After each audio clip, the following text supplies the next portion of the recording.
in God's name is going on in here? What was that ruckus? What ruckus? I was just in my office and I heard a ruckus. Could you describe the ruckus, sir? Okay, here's what I would have done. Bro, no one cares what you would have done. Actually, everyone cares. Welcome to Let Me Book the Territory, the podcast made for smart marks and nostalgia nerds. Brought to you by the Embrace the Turn Up Podcast Network. And now your hosts, A-Dub, B.A. E-Ray, and J-Mo.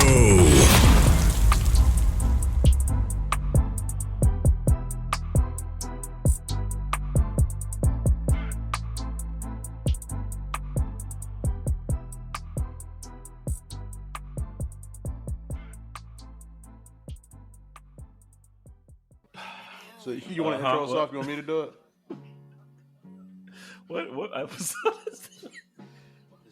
All right, I got it. He said he can do Ladies it and gentlemen, it's been a crazy week in the world of wrestling. There's a lot of jerks around, a lot of jerks getting offed on TV, but we here and we back. This is Let Me Book the Territory, the greatest wrestling podcast known to man. I am your host, the tribal chief of this pod game, the Dub Show, if you will.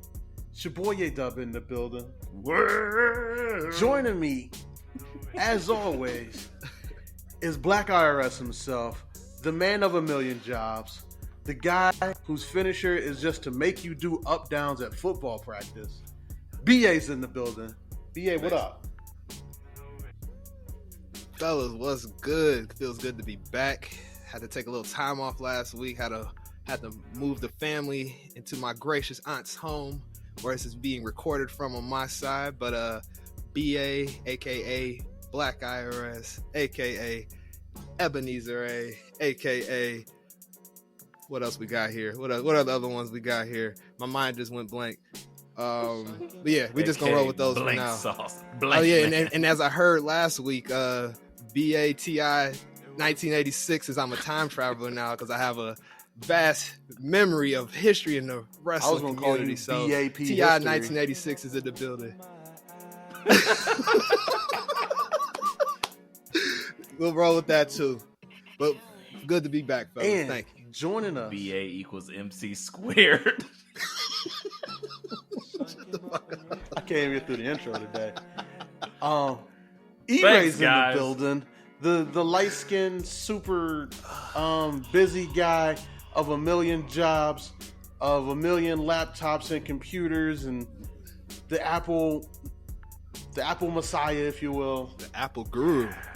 I'm out of here. That's all I got. Yeah. That's Guys, all I had like 4 or 5 myself before it just went blank. Yeah. Look, I understand, BA. You haven't been on the mic for a while. Let me show you how it's done.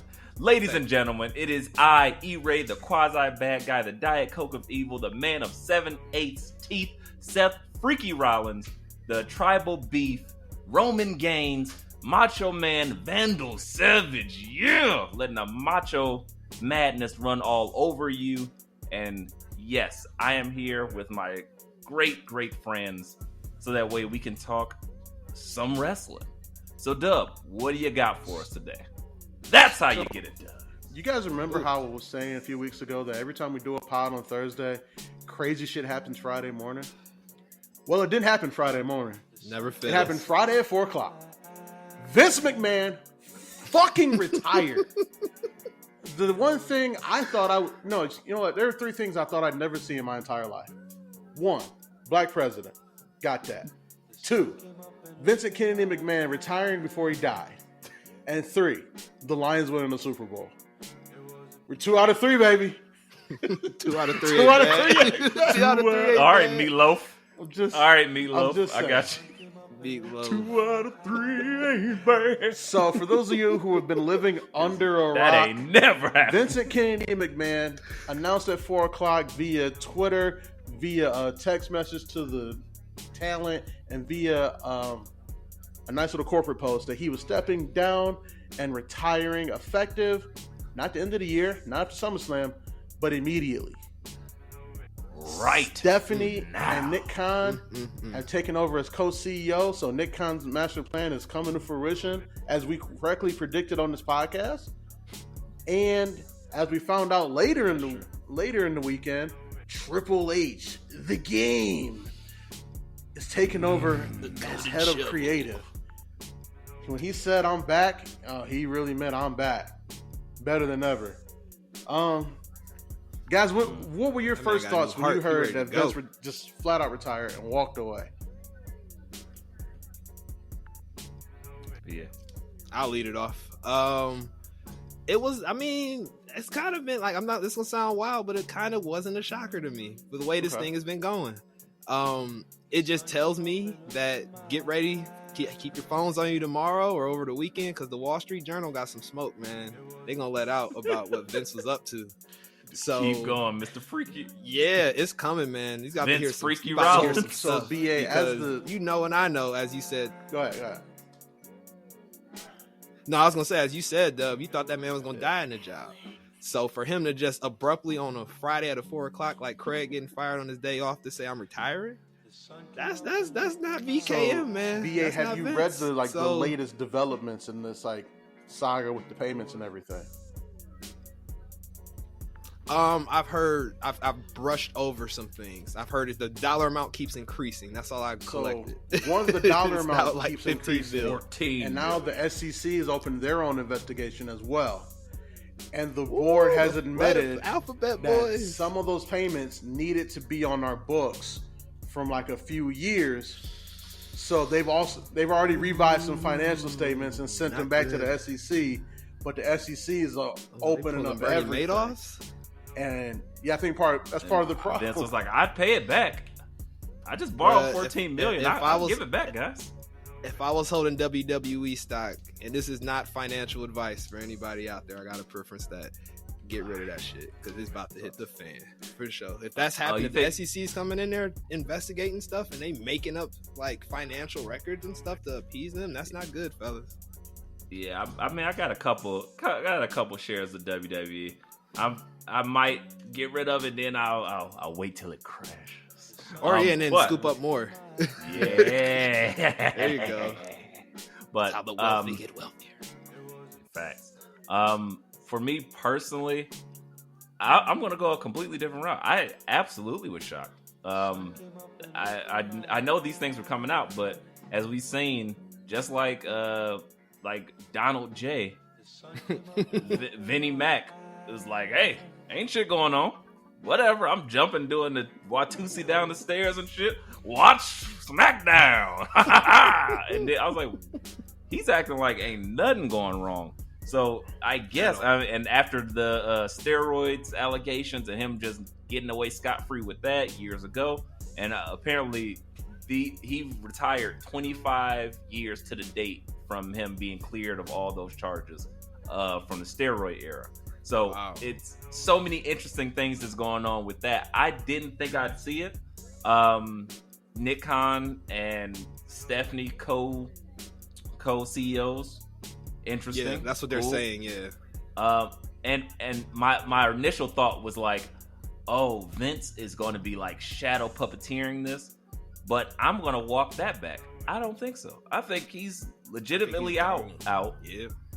Because the thing is, as y'all alluded to, any of this investigation shit, if they find out as they're doing that he's still involved with the company in some way, it damages the company. So he can't do this. So that's why I'm like, oh, I gotta walk this back. Because even I was talking offline to fellow hype bro and wrestling fan Enrico the Genius, and he was like, nah, yeah, we'll see.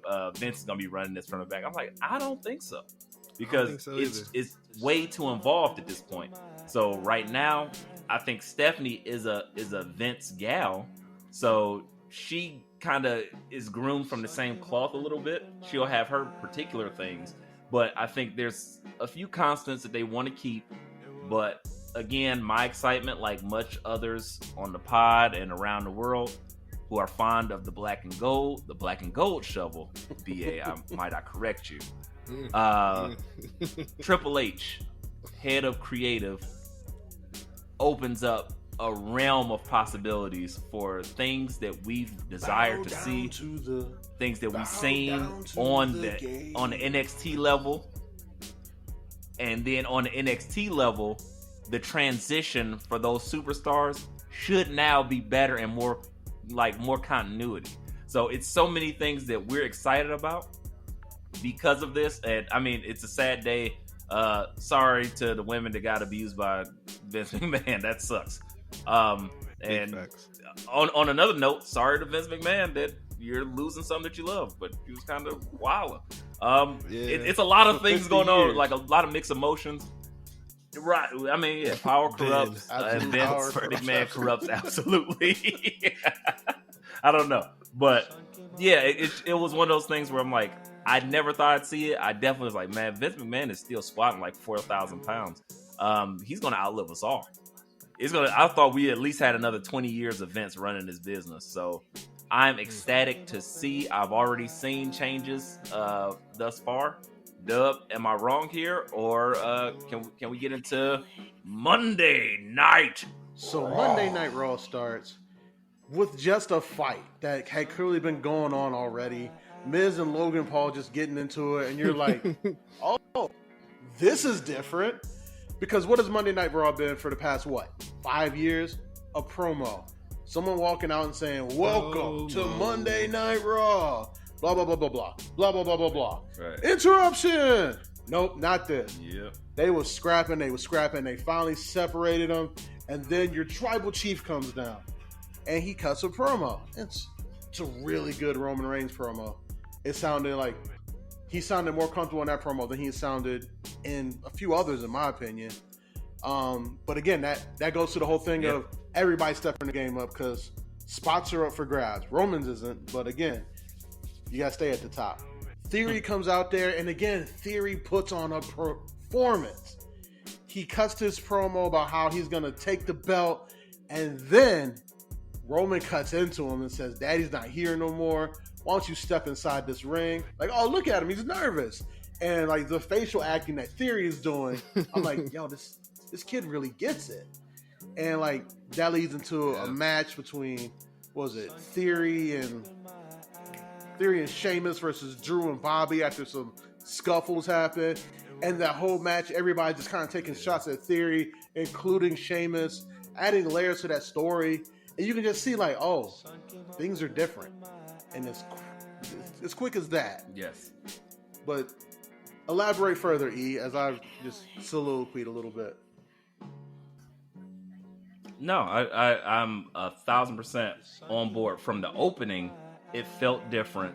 The promos felt a little looser and like more sensical. They used some things, they touched on some things that are going on outside the business that everybody knows, but it worked it into story. So the whole time, Theory has been Vince's boy. And it's like, oh, you found my egg. It's like, okay, ever since then, you've been getting these nonsensical pushes for Theory. And now it's like, oh, Theory has the briefcase, but Theory does not have big pop events on his side anymore. And you start to see that working in.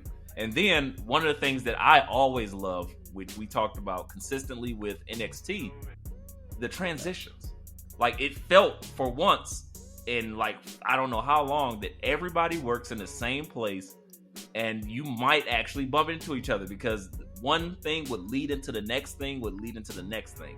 So it felt very like continuity there that it hasn't been in a long time. It's like, oh, we get another counter in 30 minutes. So-and-so's going to come out. And I was like, I don't give a shit about this.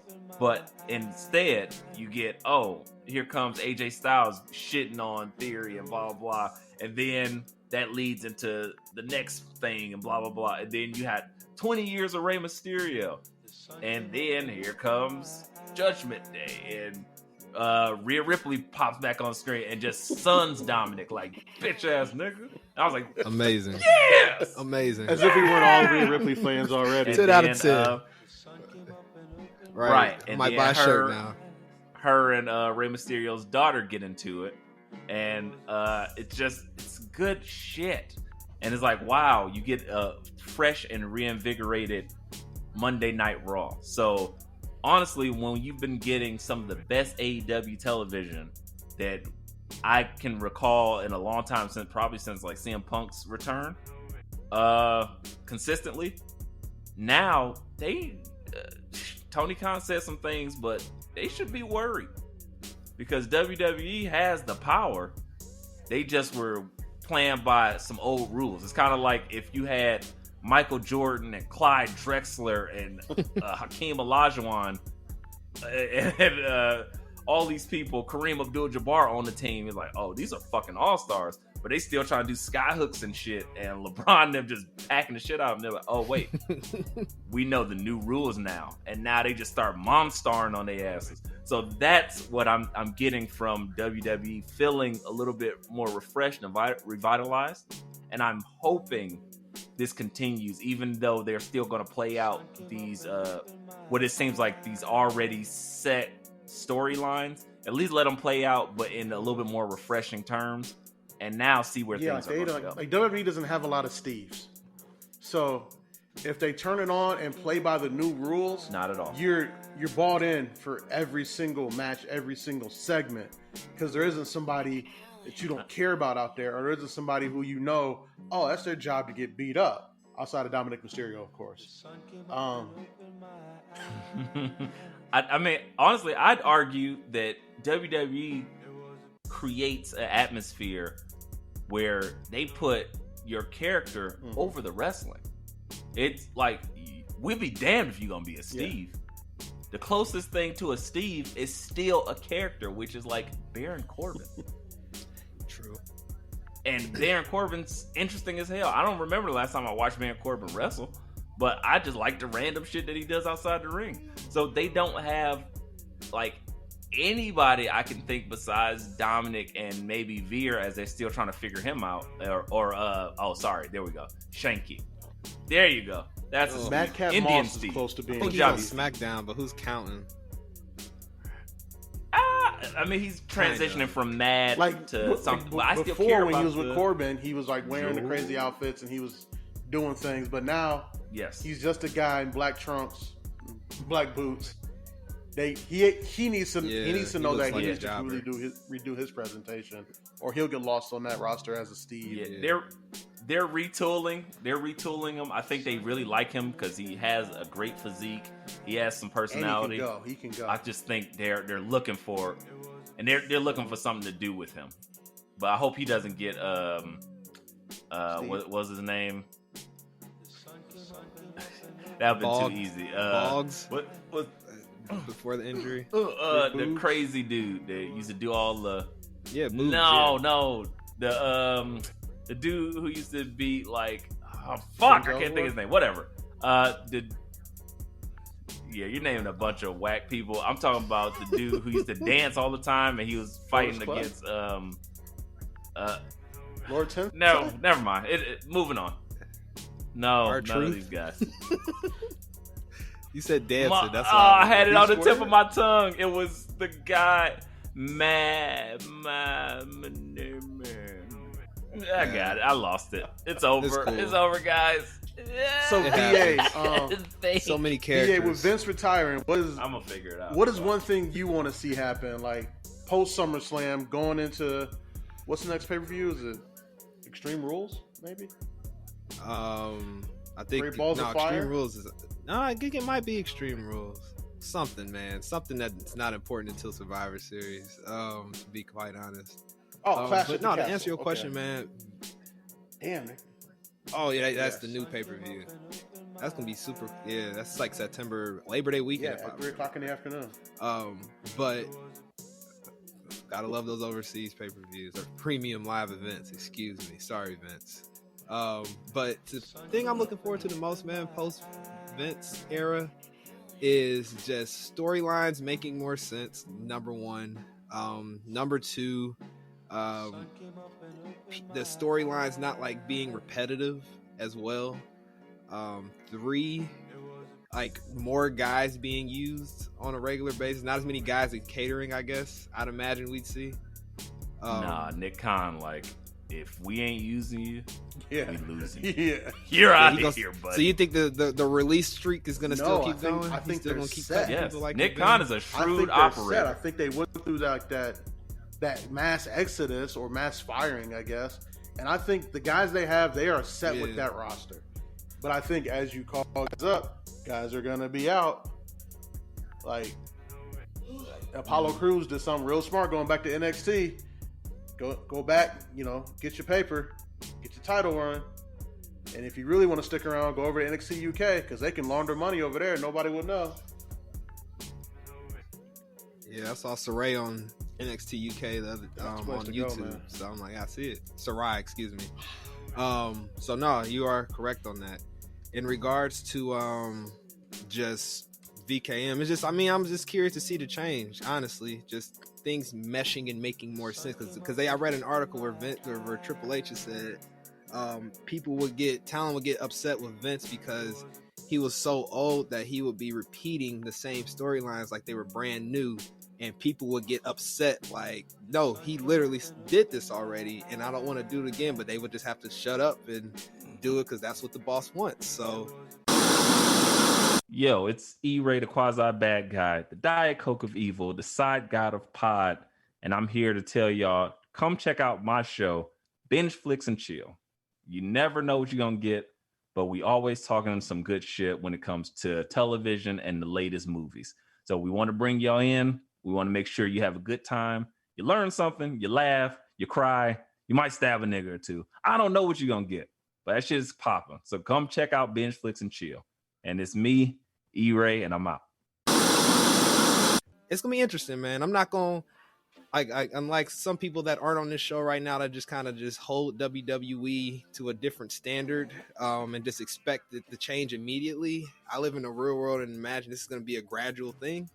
So, yeah, I'm just happy to see it happen, man. I'm happy to be excited about wrestling again. That's all right, BA. So I'm going to give you the keys to the castle. Yeah. Whatever you whisper over to Triple H is what he's going to do. You got one guy to get to the top of the card. Who is it? I'm going to selfishly say I'm going to push Kofi, man, because I just want to push Kofi. You're pushing Kofi back to the top. Put it back on Kofi. Wait. Yeah, why not? Because it's Kofi. Why? Because it looked like somebody already pushed his chest inside out. Oh, leave his concave chest alone. Remember when Kofi used to have a chest? Now he doesn't. The Big Show probably Kofi, chopped but I it out don't need that ever again. It was a great moment. But sorry, I'm shitting on BA's dream for no reason. You can shit on it. Hey, everyone's allowed to like a wrestler. Same question. How about that? They're having an opinion. You got the keys to the kingdom from the King of Kings. You got one guy you can push to the top. I got you. Sorry, I don't play by the rules. I make my own. I'm not going to say one guy. I want to say these are the first three things Triple H should do. One, give Sasha and Naomi a call. They already happened allegedly. I know, but this is me kayfabing it.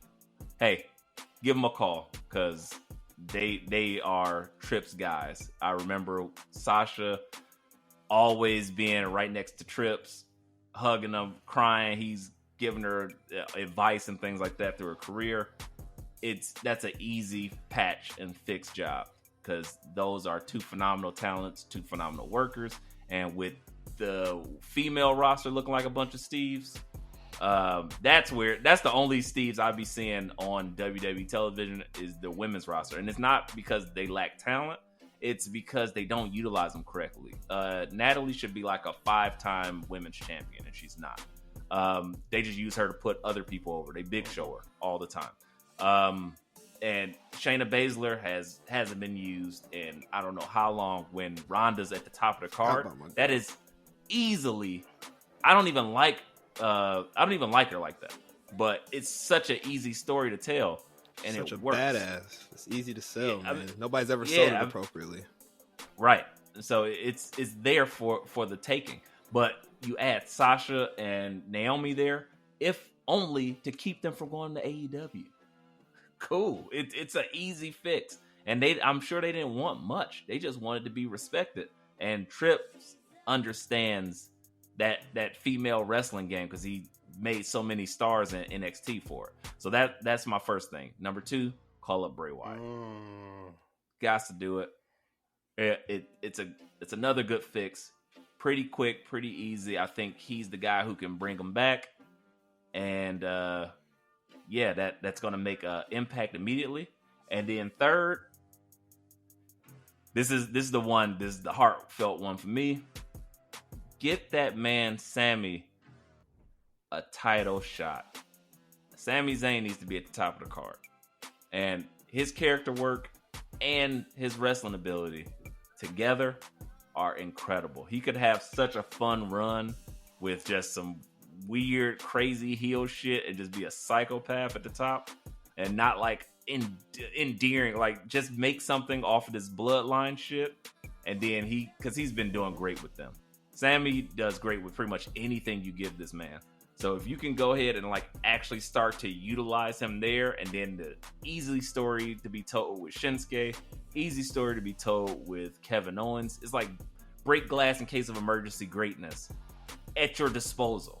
I think, again, Triple H understands that, and we're going to get fantastic matches like that. But again, it has to happen. Fourth, lastly, make a decision. Either you make one belt and make a new belt, as Moxley said, the Sports Entertainment Championship of the Galaxy. Just make that shit.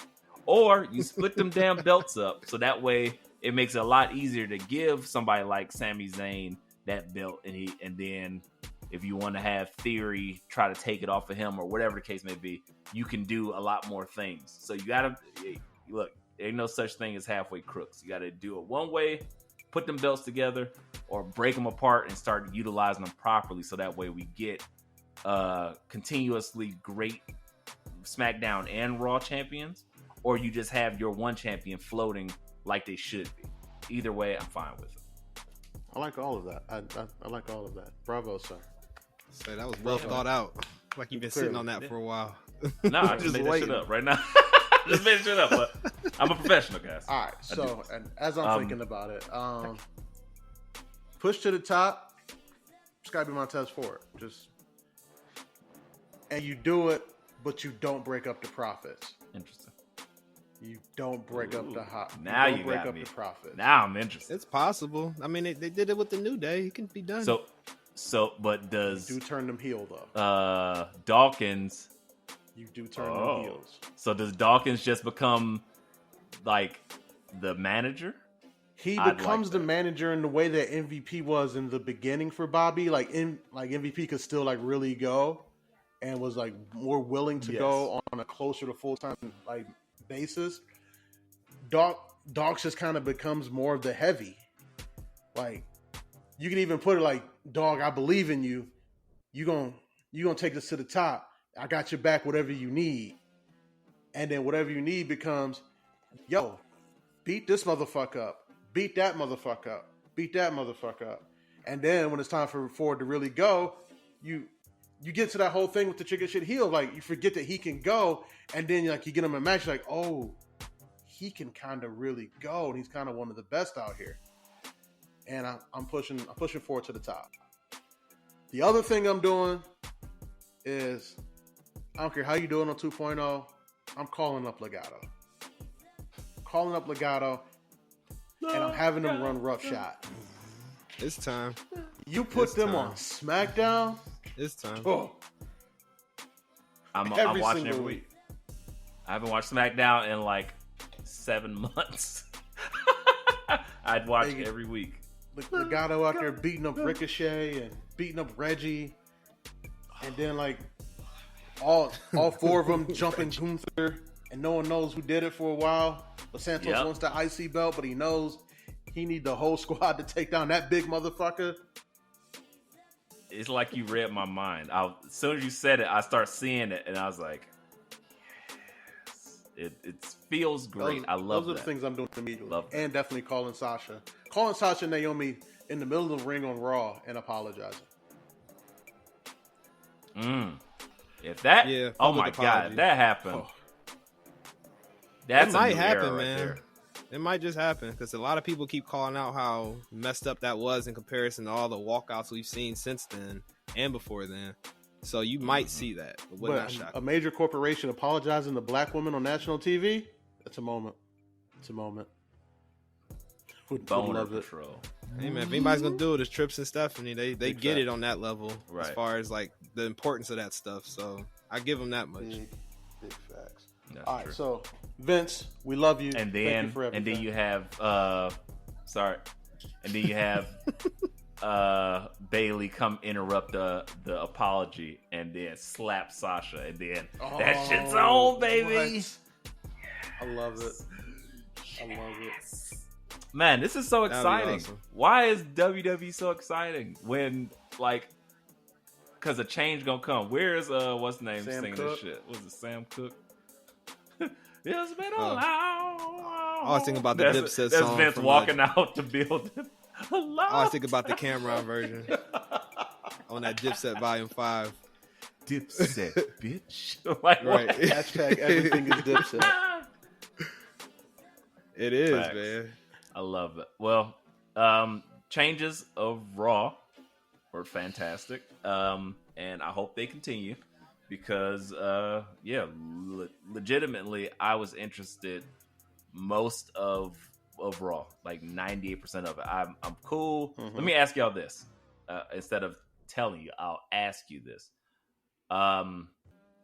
Two things that don't work for me. And they're kind of entangled together.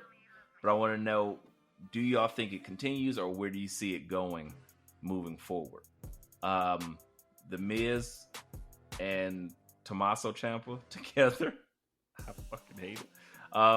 And then this Logan Paul mixed reaction because Miz still gets a pop. The crowd don't give a fuck about Logan Paul. So, Logan Paul, on his basis of who he is a heel. People don't like him. And that's part of the reason he's made the money he's made in boxing. Because people pay money to see him get beat up. And I think that was Which just he kind of a has. misstep. He's not by, his brother. Vince. He Don't get them confused with the whites confused. We do that all the time. Jake Paul is the one that really can Yes. fight. Logan has, Yeah, I he's the one to believe, be- he has a all loss record, if I'm not mistaken. Yeah. And he be scamming I people think that on was YouTube, a misstep so by he's a Vince. scumbag Vince brother. saw how popular he was, but didn't realize he's popular to kids for his antics, but your fans kind of hate him. So I don't see it going forward. But what I would love to see is I would love to see Miz lose that match because of Ciampa. I think you can kind of flip it with what you've done with Ciampa already. With Ciampa saying I wanted those spotlights and I want those opportunities. Who better to stand next to than the Miz? And then the next night on Raw, Ciampa's and who better to turn on than the Miz?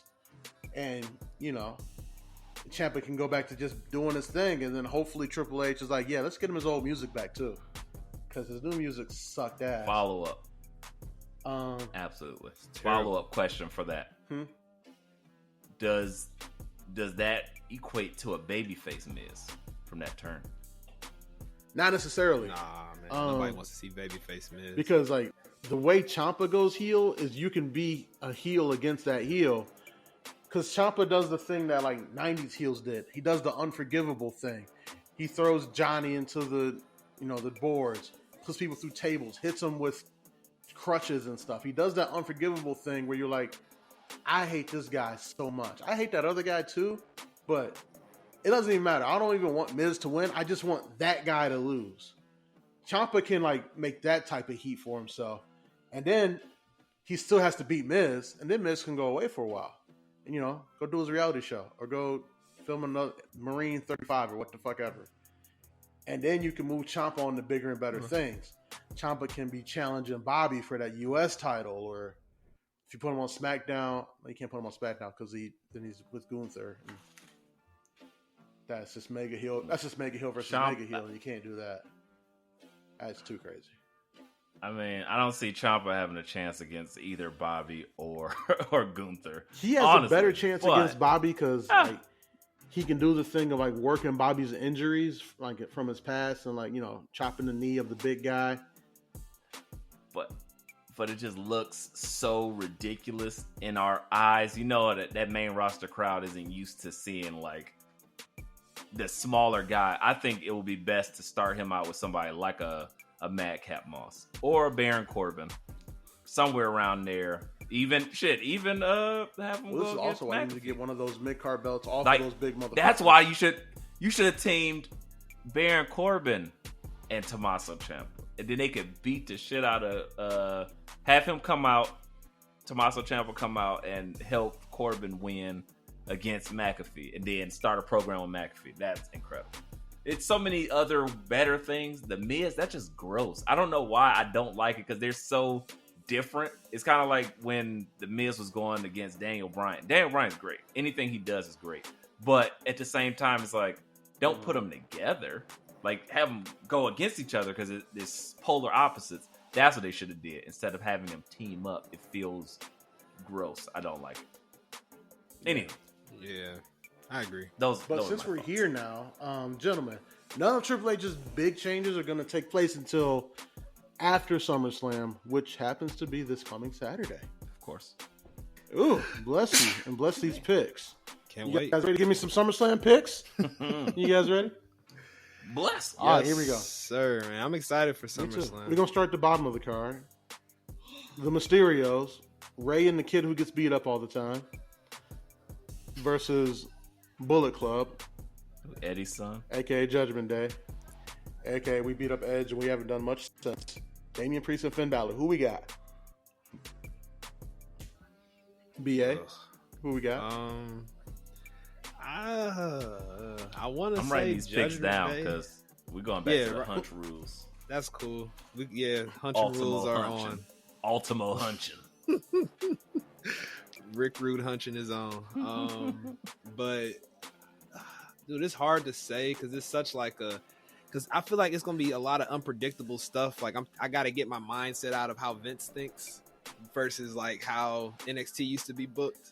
Yeah, it's different. Honestly, now. bro, I could see I could see Judgment Day winning, but it's not gonna be a clean win. It's gonna be some Do interference. you think we get new Judgment Day Maybe members? somebody else is gonna join Judgment Day. I was gonna say I think we do get a new Judgment Day member, somebody out the left field, just because T-Bar not doing shit. because Triple H is head of creative now. T-Bar not doing Yeah. shit. That's Would what I mean. be great. That could work. Or listen to this: a Max Dupree because he's all angry backstage. So they could throw him in there to give him something to do instead of that stupid Maxim Male Models crap that they got him They doing. they So said that's dead. They said they're it has killing to that. be. Or at was least so for him. Vince. They said they're killing that for him. And honestly, this is how long I haven't watched SmackDown. I haven't seen it. I I saw haven't the seen last him since one his when last they came out in their match in tennis NXT. outfits. It's It was rough. It's a rough terrible. watch. It's rough, man. It's hard to see LA Knight like that, just because we know what he's capable of. From at least the NXT days, everybody talks about his Impact days. I guess he was really good shit in Impact. You But, ain't you know, know. I don't watch it. Sorry. Yeah, same. Yeah, we I all was do. like- Like, I was like, where's J-Mo to Dub's tell probably us- our best point of reference. Dub and J-Mo. J-Mo I gonna saw tell us, like "Hey, a guys." little bit of the Eli Drake run. Impact was incredible. Eli Drake. I saw a little bit, and I was like, oh, this is pretty good. But no, I could see somebody like a Max Dupree or somebody out of left field joining the Judgment Day. Honestly, I like both of those, and I will say, yeah, I'm not mad at it. I think Judgment Day has to go over. If they don't, the only thing I could see, and I for the record, I'm choosing Judgment Day to go over. But the only way I can see the Mysterios winning, Edge comes back, babyface Edge, costs them, and then starts a program with Judgment Day, which I Good think call, will be too E-Ray. soon. I think it'll be too Yeah. soon, but they also kicked him out of the group after like 2 weeks after he started the group. So Big facts. who knows? Maybe he comes back to challenge for the custody of Judgment Day. Like, it's like, this is my shit. Give me my shit back. Custody of Judgment. He's like, look, I still got this paper here. I started this. I'm going to sue your ass and you'll go to jail. And then Finn Balor's like, oh, shit. And then he had to fall in line. I don't know. But I wish they would somehow get Edge back incorporated into the group. But if they can't, babyface Edge might put Ray over somehow. I would hate that. But I'm going Judgment Day. I'm going Judgment Day as well. I think they get new members. I don't know who. I just threw that T-bar thing out there, and as I said it, like, oh, it's a great idea. I'd love it. Good job, me. Dijak. Yeah, Dijak. There we go. Bring it back. Fish. Next up, Pat McAfee, Happy Corbin. Is anybody going Happy Corbin here? Let me just ask that. You know what? I'm gonna go Happy Corbin. Oh, see, E-Ray So is. I'm the only one picking Pat. Yeah, Okay. Yes. What up, y'all? It's your boy Smiles, aka Hip Hop Adam Schefter, aka LaJosh James, aka for all the ladies, the Chocolate Sauce Bandit. You already know what it is. Tune into an Audible Ruckus every week, and don't forget to check out my 2 shows at Shot vs. Smiles and Music Impulse on all streaming platforms: Spotify, Apple, SoundCloud, Amazon Music, whatever. Tune in. It's your boy Smiles, and I'm out. Pat me McAfee give is you- 1-4 in WWE That's why I think he's matches. getting this W. And the one he won was only against Theory. He lost to Vince McMahon. I think Happy Corbin doesn't need to win, but I don't know. I feel like, why not? Through shenanigans, and he'll put up another good fight, Okay. but somehow Okay. lose. So I'm going Pat. You guys are going I feel like this is the first of like a couple matches between them, which is why I say that. They want to build up Pat McAfee. I don't know if they was limiting him on purpose because Vince was running creative and didn't want to use a celebrity so much. But as we all know, dude can legitimately go. Dude has real wrestling training, and he looks good in the ring, and he gets a great pop when he wrestles. So I think that this is just the beginning of letting Pat McAfee have a rivalry, just to get him enthralled into more storylines. So I think the first one, Happy Corbin's gonna go over it. Okay. Not mad at that. All Not right, here we mad go. at it. Now, every other match after this last one is title matches. First up, we got the almighty 17 times. Bobby Lashley versus Theory, U.S. title. Excuse me, the Dipset title. Damn. The Dipset title. Dadless Damn. Theory. Say, did Roman walk in the room? You just shit on that man, Theory. Look, hey man, that's what the theme of Monday night was. Shit on Theory. So I'm like, oh, I can do that. Theory. Literally, guys, everybody that shit on Theory on Monday is a former world champion. And as someone who has the world title belt in my living room, I have to now shit on Theory because that's just the thing we do now as world champions. Damn. There it is. Right. On Thursdays, we shit on Theory. On Wednesdays, we still wear Fridays, pink, of course. we sleep. No. Right. There you go. I don't know. This is it. I feel like This it is the doesn't rubber have match, enough. isn't it? No. This is the third Second match, No, right? Or second, right? Second. Second. Okay, it felt like they He wrestled randomly this- squirted Why? oil in his eyes. That's what I was thinking of, the Monday Night Raw encounter of the flex off. Yeah, Another no. Vince-ism. Or you know, a flex off is some 80s shit, so that's Vince. You'll never Yeah, see I nothing would like have. that again. I would have much preferred if this flex off was like old school breakdancing, like breaking, and they just have a real flex off and start pop locking. Boogaloo and shit. strip That'd comes been down dope. the ramp. Yes, I've been so Robot hyped, with a fucking broom. man. And a broom to start sweeping. That would be way more bet. Like, because they did the flex off thing with wasn't it Bobby Lashley versus Apollo Crews? Yes. I don't remember that. Was that sounds Yeah, like PC era nonsense? Is that No, this PC? this was This was not too long ago when they were starting to do something with Apollo Crews. Just before I think he turned heel. Just before he became Nigerian, full blooded Nigerian. It was like, okay, And I'm not again pose off shit. I don't know. This is a weird one for me. I think Bobby Lashley retains, but I don't see why. He doesn't need it. Theory has the briefcase. That's the only reason that I can't necessarily think that he'd get it, unless they're gonna make his cash in unsuccessful. So it's so many weird alternatives, and again, like BA alluded to, without the Vince finger on everything, everything's a toss up. So it actually makes it more fun to predict, but it's harder because it's like anything. I feel like really Kevin Garnett. Anything is possible. Like it's a wild fucking theory. I didn't mean to do that, but it happens. Happens at least once an episode. Yeah, but just for the sake of picks, I'm gonna choose Bobby retaining. I wish he didn't know, so that way he can go to the main roster picture or main title picture. But yeah, keep that belt, keep the Dipset title. Dipset, BA, what you think? Oh, I never got my prediction in. I think that I want to say Theory gonna win, and the reason being is because they gotta get him away from Bobby Lashley.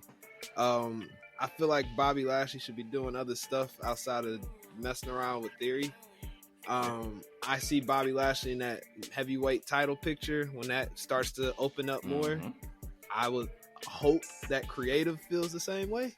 I could see Theory winning this and then going to mess with Dolph Ziggler because they got that, or Dolph Ziggler interfering or something. That would be nice. Well, the next challenger for Roman he showed up is going to be twice Drew so far? McIntyre at Clash at the Castle.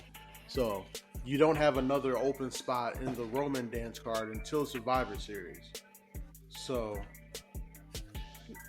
technically speaking, but who says that can't become a triple threat match? You're not wrong. Like, what's saying that can't? I just don't think they would do it because that Clash slapping me at the Castle. That's the only reason I say they wouldn't do it.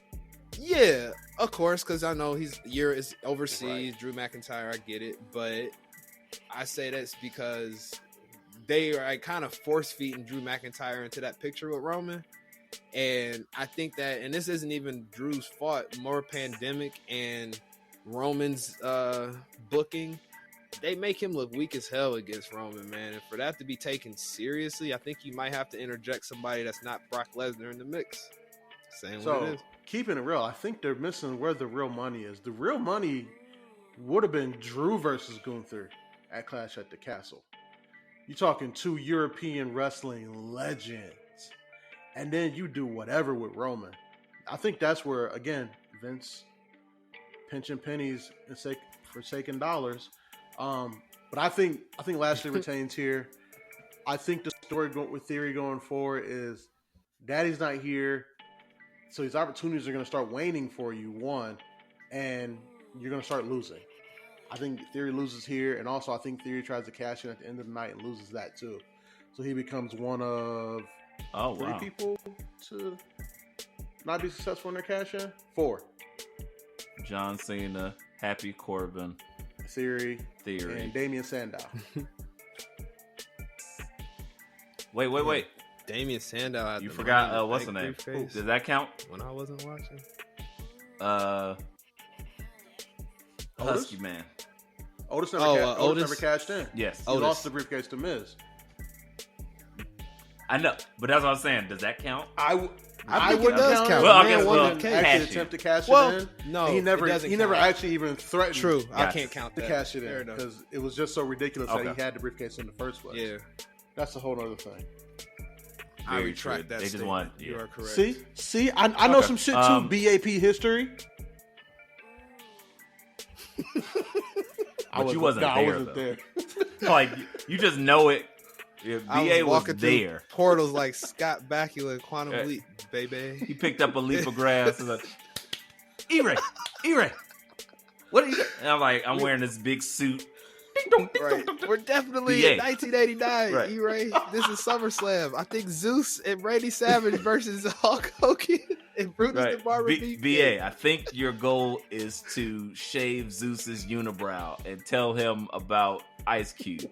And then that makes like, I did it. And then you jump into a next body and you become Cody Rhodes. I am black. You become Cody Rhodes at the Million Man March. Right, exactly. This needs to be a show, man. It's like Quantum Leap for wrestling nerds. I'm here for it. But no, we I can would do go it. there We gotta and try make to a skit tell one day, Tiny guys. We Zeus gotta Lister. make a skit. BA Quantum Leaping through wrestling. I would go and tell him like he's. Oh yeah, absolutely. Like we could go rebook. We'll Not only that, but Friday as well. Like I would tell him, Right. like E-Ray It's- said, call I it would tell him, rebook the territory. There's this guy named Craig coming for you, Debo. You better stop bullying motherfuckers. Like he's coming for you. Just go back and tell him. man. What you say? Don't worry about He it, just Debo. bear I hugged gotta me go to death. rebook the It's the only invasion movie angle in did. 2001. I'll be back. Right. That's top of biz. That's the top of the food chain is going to rebook the invasion. That's it. a whole nother show. When we get into our nostalgia shows, that's a whole other thing that we could still be talking about to this day if it was done correctly. Well, But let me put it like this: we got like that's 5 old weeks news. between Summerslam and Clash at the Castle, so we're gonna have some time. hey, I'm here We'll for it. finally Unless get Vince into that. We McMahon, can bring a like, couple guests on. We got a couple people, Brodies and Brodettes that would like to join us for some wrestling conversation. So maybe we'll get into it then. If AEW don't turn all the way up and be like, get these Right. Steve the f- out of here, and it's all belts all the time. 72,000 belts, commercial. all defended, all at the same time on 3 hours of television. Speaking of Like, yeah, maybe. Excalibur you said know that. those belts, so don't worry, guys. We'll get back Right. to SummerSlam in a minute. But E-Ray, BA, did you know in those 19 belts I counted, 3 of those belts are the Ring of Honor Trios champions? So they've already had Trios champions wow. that Tony had access to. Yes. So Yes, because the boys, the boys faced another random Steve group for them on not Fight for the Fallen. What was it? Survival of the Fittest. Don't tell mom the babysitter's dead. I don't know whatever that pay per view was called. I forgot. so they have I 2 don't sets remember. of Trios champions. That's fucking nuts. For what? For what? That's all, like why all the titles? Tony Like, Khan is insane. Insane and on cocaine. He about to be You wanna insane. be Y'all thought he dripped. was crazy before. This whole Vince not being around thing about to drive him up a wall, man. Y'all about to see a whole other side of TK. Vince already lived in his head rent free. Imagine what Whole Triple H other gonna do. Oh man, he built a mansion. He built a McMansion. everybody's in his gonna head. break a throne. Come out, break a throne and a jizz. Right. Come out, break a throne. I love the Jizz Appreciation Society. Smash! I'll choke you out. I'll choke Whoa. you out. Calm down, Anna Jizz. Whoa. Like, whoa. Calm down. Anyway. Right. All right. Right. Back to SummerSlam, fellas. Back to SummerSlam. Anyway, back to SummerSlam, Liv guys. Morgan Yeah, there we go. versus the worst women's wrestler of all time. I mean, Ronda Rousey. Excuse me. Steve versus Steve. Damn. So I'm about to say you got Liv's a Steve now. E-Ray, elaborate further. please. Liv has been a Steve. Liv is sorry, and I apologize in advance. I'm not being disrespectful. I'm trying not to be, but Liv has always been like in search of a real gimmick. For me, I think she originally came out and she was like Carmella's sister filling, and then she became like Private Select's Alexa, and Did she have a and, lesbian like, run? now she's exactly, and then it's like okay, now her and Ruby Soho was a thing. It was like the Soho Squad. They basically were like, hey, we've watched Harley Quinn, let's do that. And they're like Harley Quinn and Poison Ivy together. And then it was like, oh, she's fired. What do I do now? I guess I'll just cry every time I'm on TV and lose. And so I don't even know how she got the belt. Like she's over. gotten better, but I just don't care about her She's character. really over. Like I've heard from people who go to those shows. Those pops are but loud she's- for her. I think E-Ray. No, here's the thing, E-Ray. You're 100% right. I think one day a case study needs to be like done on like how Liv Morgan got over it without having a character at all. Like it's to me as a wrestling nerd, it's interesting as fuck. She's You gonna say it because she's white? she's white woman. and blonde and like Yeah, kind of everybody attractive wants- for the male audience that guys like. So I mean, it makes sense. Like, And again, but by this same dynamic, Natalya missed her wave. She should have been 18 in times that champion. same concept, Natalya, Dana Brooke can't get I don't over it all. but kind those of are like annoying, though. muscular.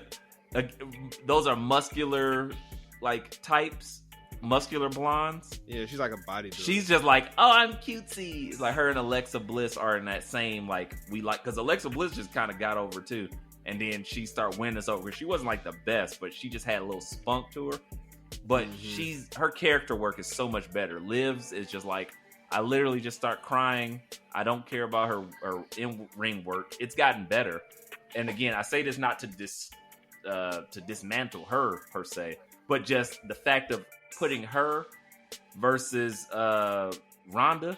It's like this is a white bread sandwich that I don't care about. It's missing all the meat, the mustard, some sriracha. I don't know, some shit, but it ain't for me. That shit is just like white bread, stiff as hell, and going in my garbage can. I won't be watching. But if I gotta choose if I gotta choose a winner, the fans. No, I'm just playing. they The fans never win when Ronda's on television. I can't see.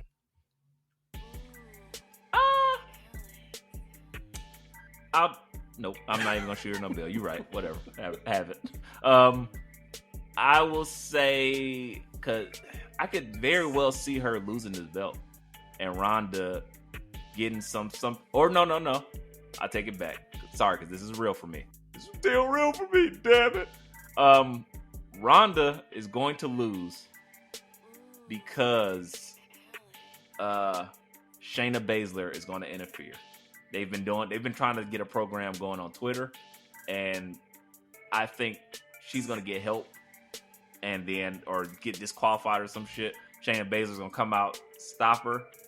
And that's going to end up their program, and then that's how Liv keeps the belt because they haven't established Liv. She didn't even get like any offense in, so sure, Liv wins, I guess. I don't know. Yeah, I don't know. Whatever. I'm going Liv Morgan going over too. I don't know how they book her to beat Ronda Rousey, given the physical differences, but you just can't sell me on Ronda like at all, ever. I don't ever want to see her in wrestling, let alone winning matches and winning titles, and yeah, just not big on Ronda, but yeah. And they didn't do a good job building to that match either. Like, there's no real story. No. It's just Ronda got a rematch. Why though? I thought we weren't doing automatic rematches anymore. I thought that was a thing of the past. Why does Ronda get one? If anybody, why does Ronda get one? As much as we say that, literally somebody just invoked their rematch clause just now. It's like I mean, well, I guess that. Sorry, I'm jumping brands because I was like Jericho. Yeah, I was like, wait, what? So, but whatever. Anyway, BA, who are you picking in this SmackDown Women's title match? Right, I was about to say. That's how much I don't care about. I gotta say Ronda, man. I gotta do it. Cause you know he wanted to do it. BA the Contrarian. He was there. He was in the PC while she was training. I've seen what already happened Saturday night. No. Quantum he's in the future now. She took a quantum leap. Right, I see what you did there. No, it's Ronda, man. They gotta make her look strong, and they gave the fans what they wanted with giving Liv the title at the last pay-per-view, where she won it off of Ronda. So I think. Are you calling Liv a transitional champion? That's absolutely what I'm saying. Because that's to E-Ray's point. She is the Steve of the female roster. I will say Susan because he's female, white female. So we call her Susan. But Susan Sarandon, I see what you did there. Yeah, she's just like E-Ray said. Like she's just like step somebody that she's a little blind Caucasian girl that they want to push. They pushed her, We got what we wanted out of her. We got that pop. It's the bigger love of the family. That's Family Matters. That's the wrong song anyway. That's right. Family Matters. What's anybody says Family Matters thing? But It was all TGIF. It's fine. cool. I will never stop anyone from singing theme songs from TGIF. You get that, E-Ray. It's all you, brother. It's all Friday nights before SmackDown was Big there. facts. It's all good. But Sorry, BA. My apologies. Continue. I know you were there. He created Step by Step. He is the co-producer. I still go visit Cody's of the van. first BA episode. created TGIF, and then when he was done with that, he created SNCC, Yup. And then I created the Orange. and I Count, created everything. UPN and all those black sitcoms that we grew up on. And You know what? It all makes sense now. It all Yep. makes sense. BA made the Parkers. BA made Moesha. Don't blame me for Homeboys in Outer Space. BA though. made Girlfriends. Don't blame Oh, me for shit. Homeboys in Outer Space. Oh, that was my shit. That was the one I wanted to Outer give you credit Space. for. We only lasted one Homeboys in season because Outer they got Space. us out of here. Right, because we was on UPN and that shit We don't don't give exist any of no these black more. sitcoms a series Terrible. finale. We just take you off the air. Right, what happened to that show? Nobody knows. The homeboys got lost. It was just in space, man. It space? was flexing that other black dude who I don't even remember. I just remember he was light skinned. That's all I got. Flex Cavana. Flex. Flex Cabana in space. Young Rocky. Young Dewey. Samoans in outer space. What up, y'all? It's your boy Smiles, aka Hip Hop Adam Schefter, aka LaJosh James, aka for all the ladies, the Chocolate Sauce Bandit. You already know what it is. Tune into an Audible Ruckus every week, and don't forget to check out my two shows at Shot vs. Smiles and Music Impulse on all streaming platforms: Spotify, Apple, SoundCloud, Amazon Music, whatever. Tune in. It's your boy Smiles, and I'm out. Right. Just look. What up, Oos? Like an alien. Have you seen Nope? That's all it was. It was just a bunch of Samoans I'm wrestling going to see Nope tomorrow. UFOs. But no, back to right. Don't look up, Oos.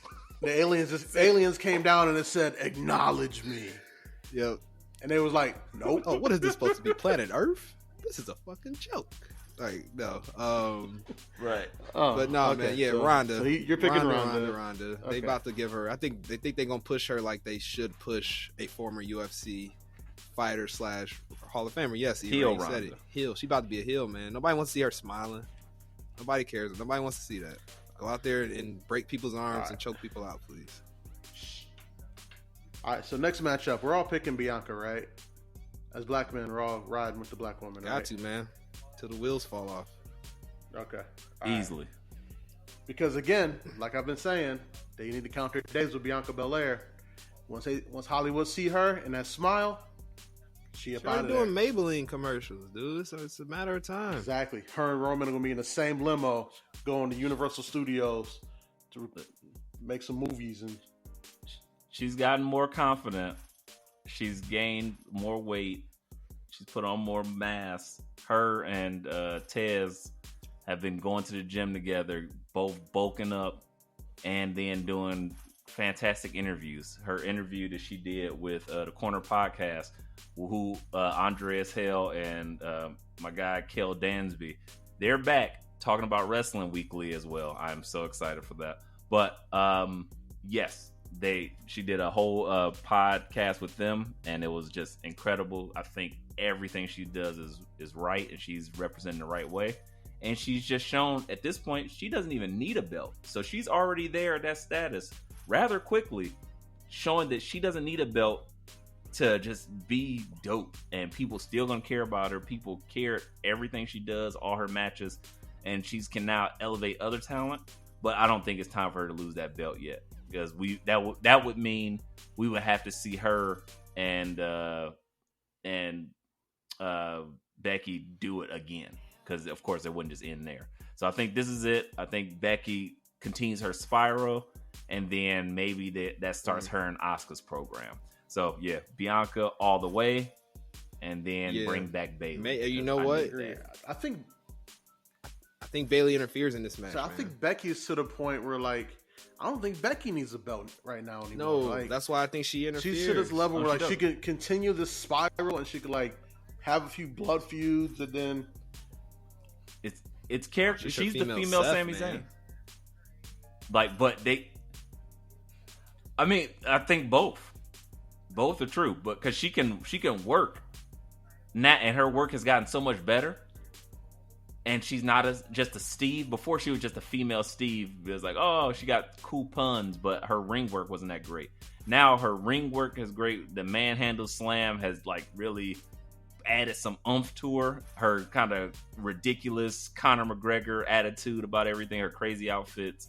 It very much is female Seth for real, but it's just like that bravado, that larger than life image of her and just being crazy and playing it up and saying all this stuff. I think I love it now. She's in a stratosphere of her own. So no, she doesn't need the belt either. But I think while Bianca has it, she might as well go ahead and rock with some other people. But yeah, I think Becky doesn't need it. So she'll go into different programs and it'll still be just as hot because she's on fire right now. all right, guys. So moving on to the next match. Usos. The Usos versus the Sue Usos. You're right. Gang shit. Gang. Versus the Data Street ones. Profits for the undisputed WWE Tag Team titles. Do we get a Uso L get- this is here, gonna be or do we difficult. get a You Profit forgot L the here, most and do random we part get of a this Profit match. Dub. breakup? You forgot the most random part of the match. The special guest referee. Right, you Exactly. damn slap Thank you. nuts. Oh, Double shit, that's J. right. Jeff Jarrett. Double J. Who knows why he's there? No idea why he's Bang, bang. involved in this match. But To why? collect Because the it's check. Tennessee. He's already Oh, collected yeah, a Tennessee. check. Yeah, Eras's right. He's collected like 4 or 5 checks this weekend. Which is also why Bianca's not Oh, going it to is lose. Nashville. Good by call, the way, you right? but They're not gonna do it yeah. like that in Tennessee. but not again. But Double J is there. I think I have no reason why he's in there unless he's gonna say rap is crap He's gonna heal off. and start doing a sure. song about it. On who though? But Everybody. exactly, gonna jump him and then and start this the is match. what They both got This rap is themes. what I- Right, they just go jump him. The Street Profits and Usos just go jump him, and then the Right. match goes start. That's how it's gonna be good. It might really start like that. That would I could be see amazing. him doing a "Ain't I Great?" That would be and amazing. Rap is crap, and everybody shitting on him, and then they come out and just whoop his ass. It'd be great. yeah, super kicks A and one and just done, then a frog frog splash to splash get him out the way. I Yeah. can see it. Then a real referee comes out, and That then would we be start the amazing. match. Yep.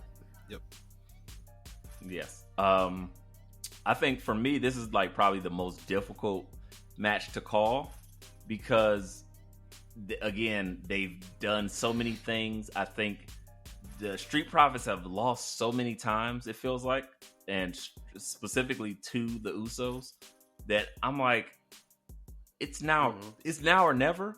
But with this new version of Montez evolving before our eyes like a goddamn brolic ass Pokemon, Machamp ass Montez, I don't know what the hell. Like, it's easy to see, like, oh yeah, let them lose. We were gonna have them win, but just let them lose, and now break them up, and that's a whole thing. And then you keep the bloodline strong. I find it hard to feel that they don't want that to happen. I feel like it's got to break them up. But I would love, I'm voting with my heart this time, for the Street Profits to take those belts and continue their great ascension. I think it'll be so fun. But either way, this match is going to be a banger. I predict match of the night. Just with a gold star by that. But yeah, I'm going Street Profits with my heart. Not my Yeah, what are brain. you thinking? I'd argue you're using your brain, E-Ray, outside of just your heart. I'm gonna say Profits too, just because of the fact that I know Triple H is like more of a traditional minded booker, and have that stable with all that gold, that has to change, and it's about to change at SummerSlam. One of those titles are coming off. Now, are they fighting for all the gold, or is it just like the Raw Tag Team title? Yeah, all the gold, all the shiny things. Well, I mean, and you also got to think, man, those are which I think is a good idea. Triple H guys, the Profits. Those are guys that him and Shawn put a lot of energy into when they were in NXT. Not to say that would push them to like kind of be like favorite booking and all that kind of stuff. But I think that Triple H believed in them so much that when he didn't want to put the belts on them yet, instead of having them sit back and do nothing, he sent them to Evolve and had them hold those belts for like damn near a year. So he definitely believes in those guys. Yeah. But the Montez Ford star is just becoming too bright. It is. I'm going Profits as well. I'm going Profits with the caveat that the Usos get those belts back at Survivor Series. Because remember this year, guys, since Roman and the Usos have all the belts, those belts, you're not going to see those Raw versus SmackDown things. So you're going to get those belts defended. So I think the Usos get those belts back at Survivor Series. And however you do it, whether it be a breakup or whether it be that great thing I just predicted earlier in the show, Montez starts his solo run after Survivor Series. That's what I'm going for. I'm gonna, since we're all picking the same thing with the Profits, I'm just gonna pick apart that so-called great thing that you mentioned earlier in the show.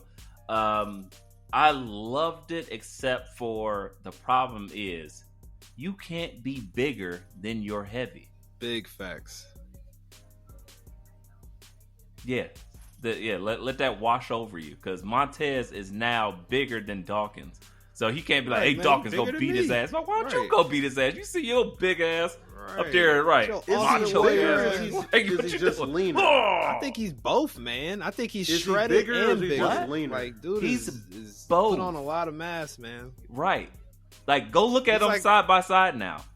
Yes, Dawkins is the littler guy. Like he kind of looked like DeMarcus Cousins now. Like in all honesty, like the way his body type look. Montez is definitely the bigger of the two now. Yeah, it's like it's leaner. He's leaner, but Dawkins, not more jacked. And Montez done got bigger, but hasn't lost any of his agility. So he's still doing big guy moves, diving over the ropes. But he's probably put on about 25, Montez 30 pounds recorded of at 6'1" and 232. Not true. Angelo Dawkins is recorded at 6'5", 260. Dawkins is still the bigger guy. He's probably taller. It doesn't play that way on TV. Nah, man. Like it Montez doesn't look that way. It's because of the angles they stand at. It's not like Enzo and Cass. It looks like Montez is because Montez was always the clearly smaller, more agile, athletic dude. Now Dawkins, he makes Dawkins look small. Even if Dawkins is 6'5", he makes Dawkins look like they're equal, and he's bigger than him. Which is crazy, like and I love them both. And a left tackle, like Dawkins is like a Joe Thomas when he lost all that weight. And Montez Ford looks like Nick Chubb. Yeah, like he's just a big old But again, one still blocks for the other, right? Big facts. But like E-Ray said, the presentation. Like when I cut on my TV and I see the Street Profits, I'm like, this isn't like practical use. This is like, what do I see? I see Dawkins and I see Ford. I'm like, damn, Montez Ford got swole out of nowhere. Like I don't have anything to say about Dawkins. Right, you noticeably can tell how much bigger and more jacked. And I think that 230 figure is more like 250. And I was like, I just kept watching. Right, I was like, but he looks ginormous, and whatever the size difference, because they don't look like that much, like a height difference to me either. But either way, like I said, the way this can be done is you have Dawkins kind of fall into the role of not necessarily a heavy, but just manager. Like they still boys, they still cool. It's kind of like what's the name? Sanjay Dutt. Like, yeah, we cool, and I'm just gonna talk shit, and then I'll interfere and do some shit when I need to. But this guy's the guy, and he kicks ass, and we want the smoke. He wants the smoke. It's so easy. You could just play up with that without making him like old school. Like he's not Diesel. You can't do that. And to me, that presentation wouldn't make sense because Dawkins is so jacked, and he's not like visibly smaller like a Tommaso Ciampa, who's like literally a ripped pocket-sized Hercules. Like that's not what Dawkins looks like, or excuse me, that's not what Montez looked like. Montez looks like a way bigger version of me. And I was like, man, you small as hell. I'd say a little. Yeah. And BA is Dawkins. Yeah. And BA is Dawkins. So if we walked up next to each other, it'd be like, okay. Like I wouldn't be like, hey, BA, go kick somebody's ass. You your hands, bro. You'd be like, why don't handle that? You need help, right? Exactly. That's all. I get it. But there's Minor a way you gripe, can do it if you have Montez like dressing super fancy and Dawkins not dressing as fancy. Like you could do it. It's possible. It's possible. I could do it. I could do it. Oh, so I could do it. Tell them to let me slave. book the territory. I could do it. We'll see. They might just let you, though. Who knows? After you're applying for that job. Yeah. Right. Apply for some of those jobs. You mean apply? You mean applied? Past tense? My man's waiting on his call. Oh, gotcha. Right. Hey, just bring us along. Absolutely. I'll be your stat guy. Absolutely. All right. Final match of the night. The undisputed WWE Universal Galactic Transatlantic Underground Railroad Universal MCU Sports entertainment Championship. Roman Reigns, Cowboy Brock, Usos last time forever, ever, Bill. last man standing before the fight for the fallen can't get back ups. BA, I'm gonna start with you. Who you picking? Man, I'm picking Brock, man. If this happens as it's on paper, I'm picking Brock, and I'm picking Paul Heyman to go against his tribal chief and create some intrigue here, man. They got to shake this whole Roman storyline up. I feel like Vince was afraid to change it because it was such a draw, and he put so much energy into pushing Roman. We talking years of this dude being shoved down our throats, and finally it's hitting. And now it's finally worth it. So that's when you put the plug on it. Well, I mean, but it's gonna get to a point. They ran into it already, Dub. Like they booked themselves into a corner with this dude, and they thought that Cody was gonna be the one to save us, but Cody ripped his chest off the bone. So that didn't happen. Cody Rhodes got no chest. Now look like Kofi, and I got no breast. Leave Kofi's chest alone. Yeah, man. I know. But it's crazy. Yeah, they have to they gotta stir the storyline up. If this is what they're gonna keep presenting us, they can't keep having Roman go over. They gotta give us some intrigue. Now, by Paul Heyman going back to Brock, I don't even know what that looks like, because I feel like they couldn't do that and make it believable. But I'm just like, they can't have Roman win again clean. Like, what does that do to Brock? You can't bring him back again for real as long as Roman is in this form. So, well, BA. No one wins a last man standing match clean. There's weapons involved. There's interference. Well, yeah, involved. I meant clean as in it's never clean. Right. He's gonna drop a whole tank on his body. Like think about how Roman won his last man standing match against Kevin Owens. He pretty much handcuffed him down. Yeah. So where he couldn't it's gonna stand be like up. There's no such thing as a clean victory in a last man he's standing gonna drop match. a whole cow. He's gonna drop a whole cow on Cowboy Brock. Right. And just like, yeah. So like, I'm what? going Roman simply because of the Brock walkout from SmackDown last week. Brock said, "Oh, he ain't here. I ain't here." That's a good point, Dub. I think this is the last time we see Brock for a long time. Because you talk about talent being comfortable with certain people they work with. Brock's one of those guys. He was comfortable with Vince and Vince only. And then he also revealed in that Pat McAfee interview that he has legit anxiety. And so he's not the guy that's going to sign up, because they already had him working way closer to full-time he's ever worked. He's not going to sign up to be working that close to full-time schedule, and then my scrawny ass walk up to him with a script like, "Here you go, Mr. Brock. Here's what you're doing tonight." Throw through a wall. Yeah, he's like, fuck out of here. Boy, get that shit out of my face. He might not even say anything. He might just leave because his anxiety will go up. Or he might throw me through, a table or some shit.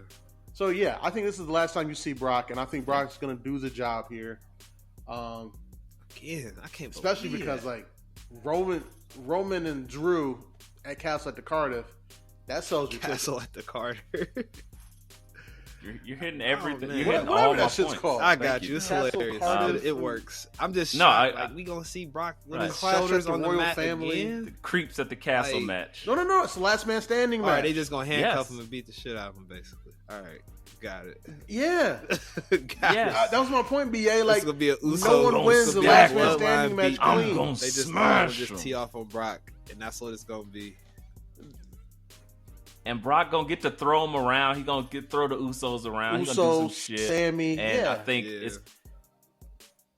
it's gonna be a fake out, a fake out where you think Paul Heyman's gonna turn, then Paul Heyman's gonna hit him with a low blow or something. And what I think like legitimately what happened behind the scenes, Brock walked out Correct. from SmackDown because Vince wasn't there. I think Paul Heyman called Brock and said, "Hey, I need you to do the job." That's what Vince would want for the company to keep moving forward. You're gonna get paid, you're gonna get your money, Go home. but Plus, this is it. You can get your great payday and go back to your farm and chill. And they'll prop out Goldberg every once in a while to Goldberg get at beat up by home. some people. nobody wants But to see that. that's all it needs. And then we won't see Brock again until they I put him mean, in. you're right, but I think you ain't lying, Doug. Because think about the amount of money they would have to pay Brock to come and do these little couple month storylines, or just show up on Raw every 4 months. They would be giving him boatloads of cash. The amount of money. Think about how long it would take to convince him. Now that Vince isn't That's what I'm there. saying. Like, he's used to it. Like you said, he's comfortable handling business a certain way. yo, it's E-Ray, the quasi bad guy, the Diet Coke of evil, the side god of pod, and I'm here to tell y'all, come check out my show, Binge Flicks and Chill. You never know what you're gonna get, but we always talking some good shit when it comes to television and the latest movies.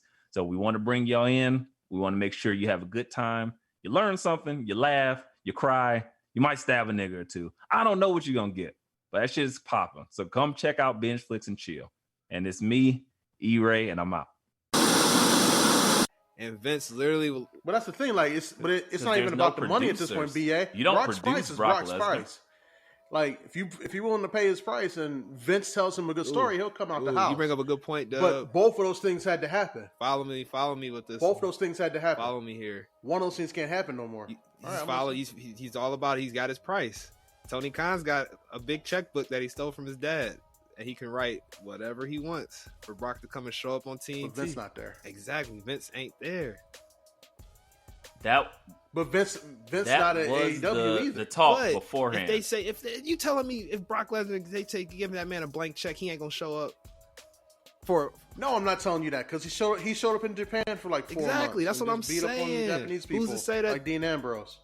Exactly. He's just talking about for a pop. Crazy ass Yeah, TK. I get he's you. on. He's I feel unhinged it. right now. No, Not like a full quick time. little He's not signing no 3-4 month contract. thing. He's Exactly. just like, Some shit it's like a forbidden that. door. Yeah. Right. That's what I'm $17 saying. Like, million. You not popping up Brock with a Lesnar. Jimmy John shorts on, throwing around Scorpio Right. Sky's ass. He might Get your see him black kill ass off Dan my Lambert TV. right on TV. You dead. I'd watch it. I'd sign up for that. Right. Brock Lesnar versus Powerhouse Hobbs. I'm here All for right. it. I might be in there. Brock Lesnar versus Keith Lee. We're about to We see wanted it. that we always wanted to Yeah. see the About to right see way. it. Brock Lesnar Yeah. versus So many good Danhausen. things. I'm with it. Yeah. Brock Lesnar versus Hook. He rips This him will in be half real and life Hook Mortal dies. Kombat fatalities happen. Or Hook wins. No way. No way. Ain't nobody going No, over he on ain't Brock gonna if he do show that, up at bro. AEW. The only person that has a kill him. chance of going over on that man. Hook's gonna eat 18 German suplexes, and then he's just gonna pick him up and just F5 him out the ring. Then he gonna go 'cause he's so F5 his small. dad at commentary. Drag his carcass to the back. Wow. Right, and then he's gonna F5 him on top of Taz, and then Wow. pin them I both. can't wait Wow, to see it, man. Wow, good. Since We definitely do need to talk about AEW, but E-Ray, give me your pick on this match, though. It's definitely the Tribal Chief. He's continuing to go over, like I said. Brock is going to do the job because he knows that's what Vince wants and that's best for business. And then he's out. And I'm okay with that. He might have one more like minor feud or some shit. Like if they got to call reinforcements and get John Cena back or somebody like that so he can beat them up. But that's it. I think Brock is going ahead and like, yeah, I had fun. But yeah, I don't need to do this no more because you can't produce him. And the only people he really rocked with was Vince McMahon and Paul Heyman. So he's like, okay, well, I'm over this. So I'm sure he'll chill and he'll go do whatever he wants until he needs some more money. Which, and by need, that's very like not need. It's like I think I should just get some more money because I'm bored. So yes, absolutely an attraction why he can be. But yeah, that's it. So SummerSlam closed. We picked it. We will be looking at them. We got a lot of the same picks, so I only wrote down the ones where we differed a bit, and we'll go from there. See who got the ultimate hunt. All right. Anyways, now if we could finally get to the fighting the temptations for all the fighting fests of fallen victims of the 99 and 2000s or whatever. I don't know. All of that. Everything that starts on the now. Come on, guys. What you got? Fallen fighters. It sounded fire, man. So this was the first Dynamite of the Triple H era, and Tony Khan clearly said all hands on deck, and probably push some storylines forward. Put the panic button. Yeah. I was frantic backstage. To me, there's only one thing to start with, and that's Ricky Starks. Thus proving to me again that TK listens to this podcast and specifically listens to me. Because I said last week that the FTW title was holding him back, and so was Powerhouse Hobbs. What did they do? Got rid of both them shits. Gave Hook that FTW title, and then Powerhouse Hobbs just baptized Ricky in fire. Decked his ass. And here we go. The Ricky Starks babyface run starts now. Fellas, what are we thinking? What are we thinking here? E-Ray, since you were on with me last week when I made another correct prediction, let me know what you think.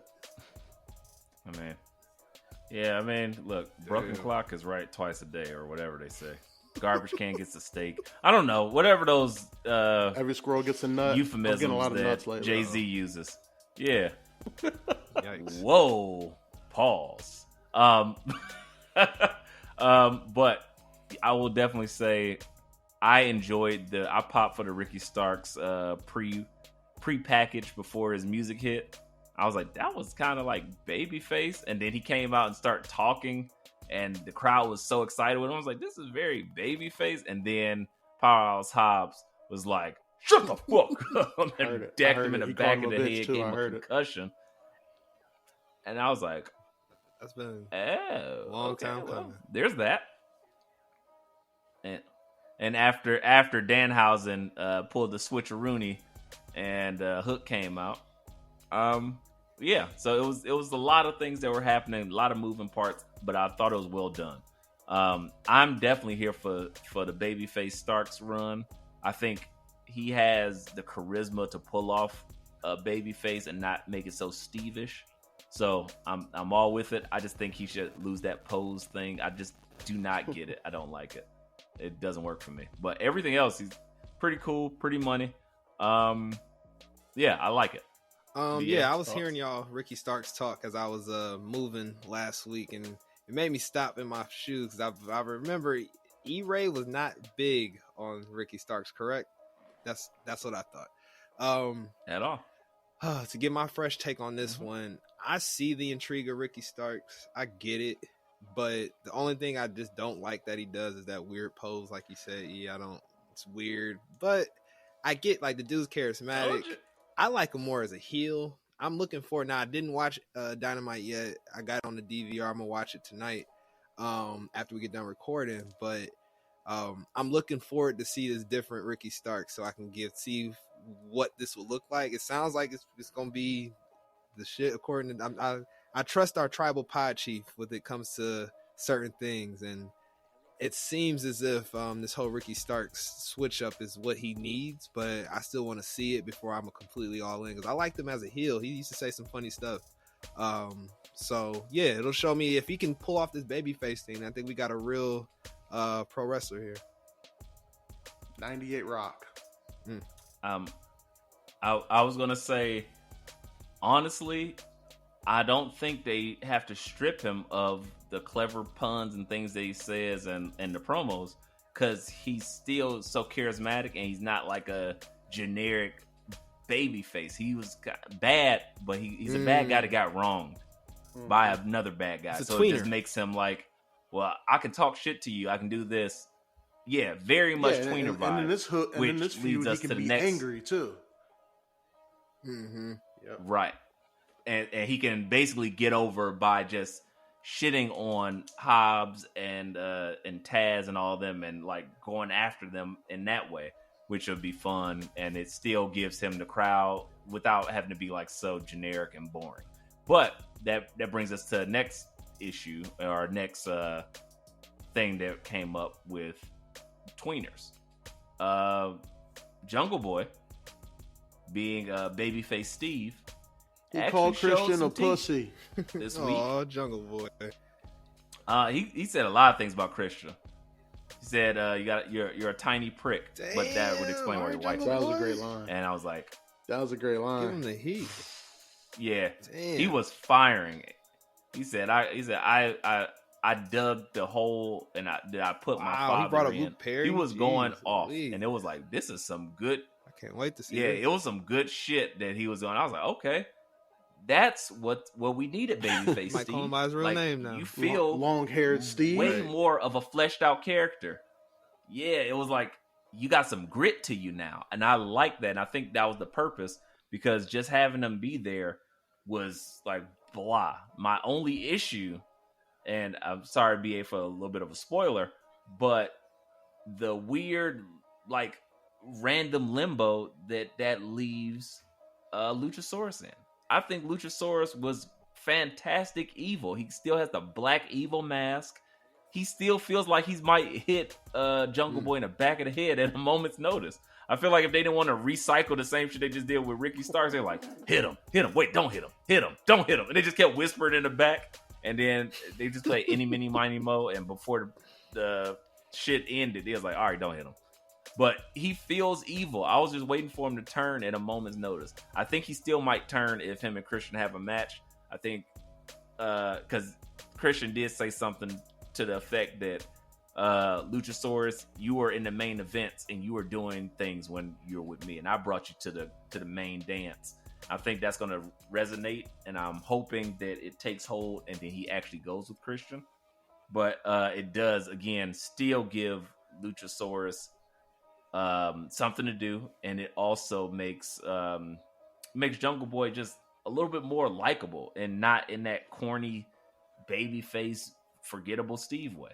So I loved it. A-Double, was your take? I love the back and forth between Jungle Boy and Steve when Christian, not Jungle Boy and Steve. Jungle Boy and Steve. Christian was a Steve at some point. Well, he was talking to J-Mo in the crowd. Like, Shut up. When Christian said, like, yeah, you can keep digging that hole next to your dad, I'm gonna put you in it. I was like, oh, I really like this. I can't wait to hear the crowd really like this. on that. I like having a feud where it feels like two people legitimately don't like each other. That's what we Like, it need, doesn't dude. feel That's like how it wrestling should anymore. be. Every rivalry should feel that way. That's what we're here for. We knew if it felt fake, we turn it off. Watch some trash TV.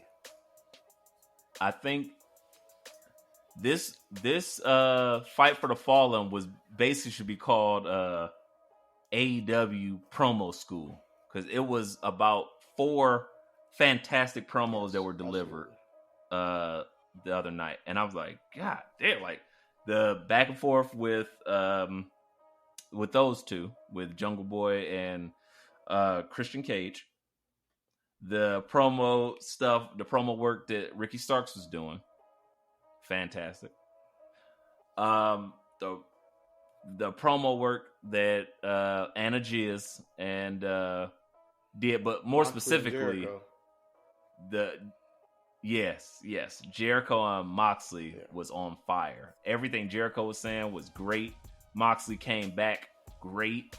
Then Moxley like challenged him and said, "I don't care what you're calling yourself this week, whether it's the Wizard or the Le Champion or the sports entertainer of the galaxy shit." Places, he was like, January he was like, yeah, it was fantastic. You're like Trump supporter, whatever you are this week. I don't want that. Bring out the last survivor of the Heart Dungeon, the Lion, which Chris is Jericho. not correct. Lionheart, Chris Jericho. The last survivors of the Heart Dungeon are actually Tyson Kidd and Natalia. That's how they met. I know. I was gonna say, but whatever. Yeah, that's how they met. Yeah, hey, they met don't let your tortured facts by Natalia's grandfather. don't let your facts ruin a good story. Speaking Weird of love story. January 6th, gentlemen, there's an interview out there with Jesse the Body Ventura and Chris Jericho. And you heard it, E-Ray, already? Yes. I heard it. Yo, Jesse Ventura is calling. He Chris put him in Jericho's the like, corner. It was like, sit down. This I'm gonna tell you about the motherfuckers on January 6th. I honestly think Chris Jericho either was supportive of that, or his people. His wife was definitely there, right? That's confirmed. His wife was there, right? It sounds like his wife was definitely there. Yeah, he was just saying like, yep, yep. Civil War, I get it. Yep, you're right, Jesse. And Jesse Body, those ignorant assholes, they're not American. I fought for this country, and they're gonna do that. And he was going mad patriotic. Oh yeah, I'll kill one of them if they got blown up today Jesse right Ventura in front is of me. one of my most favorite human beings on the planet, and that just solidified it even more by calling out Chris Jericho. That was pretty funny stuff. I highly recommend you go check that out. Shout out to Jesse Ventura. You're invited on the pod anytime. Oh yeah, dude. I would love for that. Yes. Bring the boa. But guys, speaking of promo work, I thought of something earlier, and I want to pitch it to you guys. Stokely and Hobbs. What do we think? It could work. Because if we're going to go forward with this feud, Hobbs can't talk the way Ricky can. No, he cannot.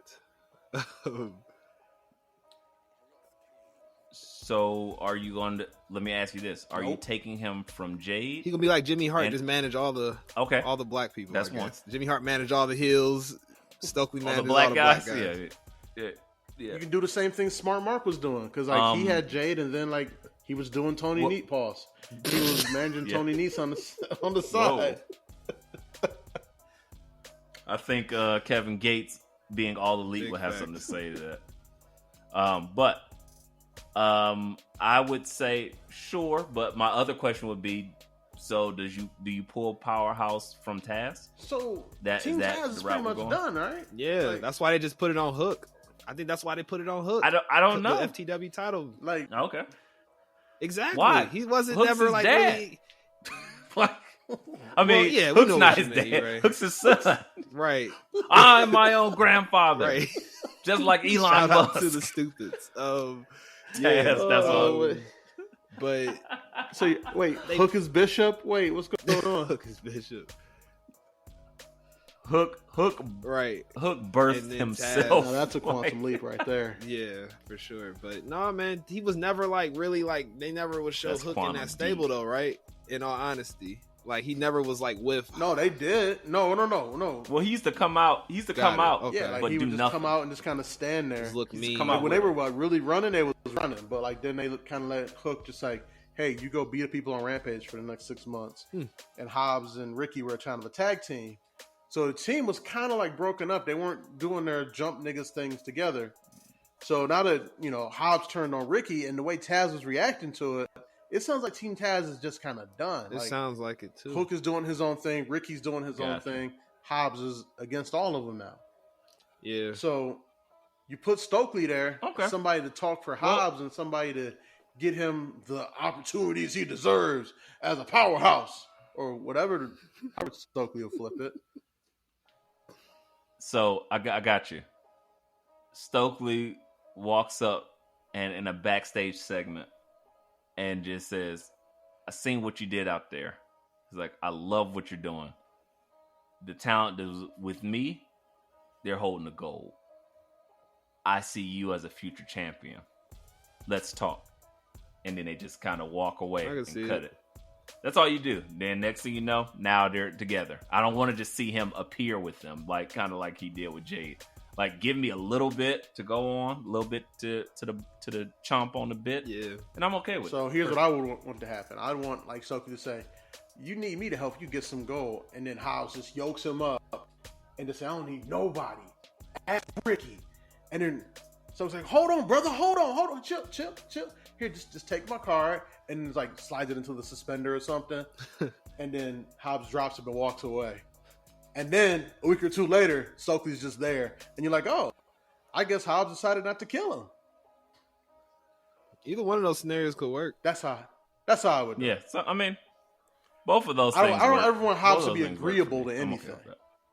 No, that takes You get what away I'm saying? from Like, who he is. I want him to be the super. Yeah, like he just has to kind of come to the terms like, it's probably a good idea for me. I can't let nobody see me agreeing with you. Right. They just have to accept that. Yeah, this makes sense for me. Big facts. I mean, or they could do it like Roman Reigns. They're already running with the acknowledge me, appreciate me, appreciate us. That was great. That was great. Angelo Parker. So along with that, those lines, all they got to do is have Big Stoke talking shit, and then you pan over, and who's right next to him on the couch? Yep. There your boy, Big like Papa that. Willie. What else happened? Very on, easy. Dynamite that was worth mentioning.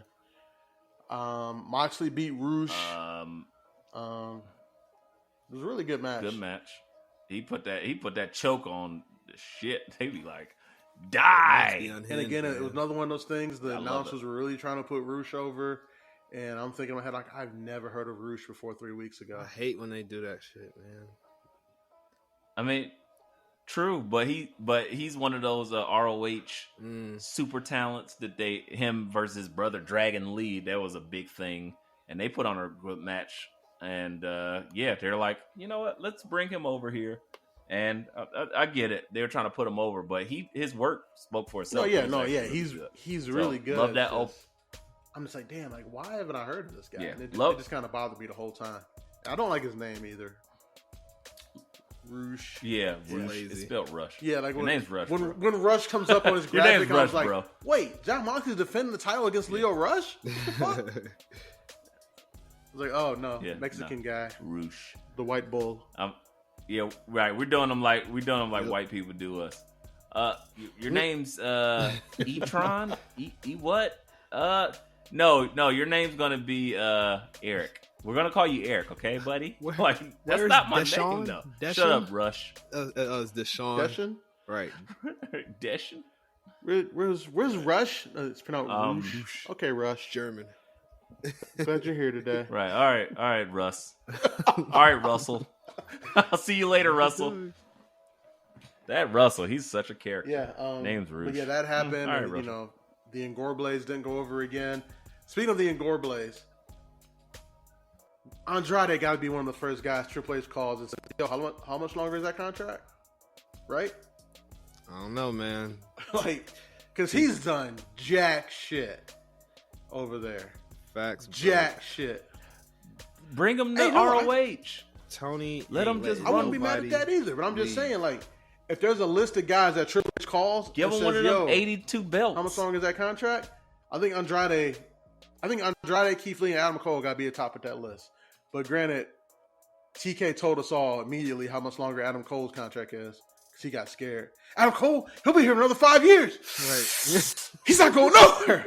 Buddy Murphy through 2027. Yeah, man. He's about to. We got Aleister Black forever. He's about to be tripping. I low key can't wait to see him sweat because he's about to be on another level. You thought he was unhinged before. He about to be saying some crazy stuff in the media. Yeah. There's a new like random TV event every week. Well, what's the one coming up in a couple weeks? You realize it's Quake been at the 4 Lake. weeks. That's the next one coming up. What? Right. Quake at the It's lake. like, what is this? What lake? Fallen Fighters, Fighter Fest 5, Street Fighter 8. Like, I don't know what's next. Lake Placid. What is happening? Every week there's some random shit. Pay-per-view coming soon with all that. All these being He's gonna have Luchasaurus main event a pay-per-view just to call it Jurassic Park Brawl. Right. Uh-oh. Yep. And then here comes TK Annihilation. It's coming. It is. Just wait on it. Ridiculous, man. Telling you. Dynamite Combat. Oh my god. Ring of Honor Alpha. Just right. Right. Rampage ROH Turbo. Alpha 2. Like, yeah.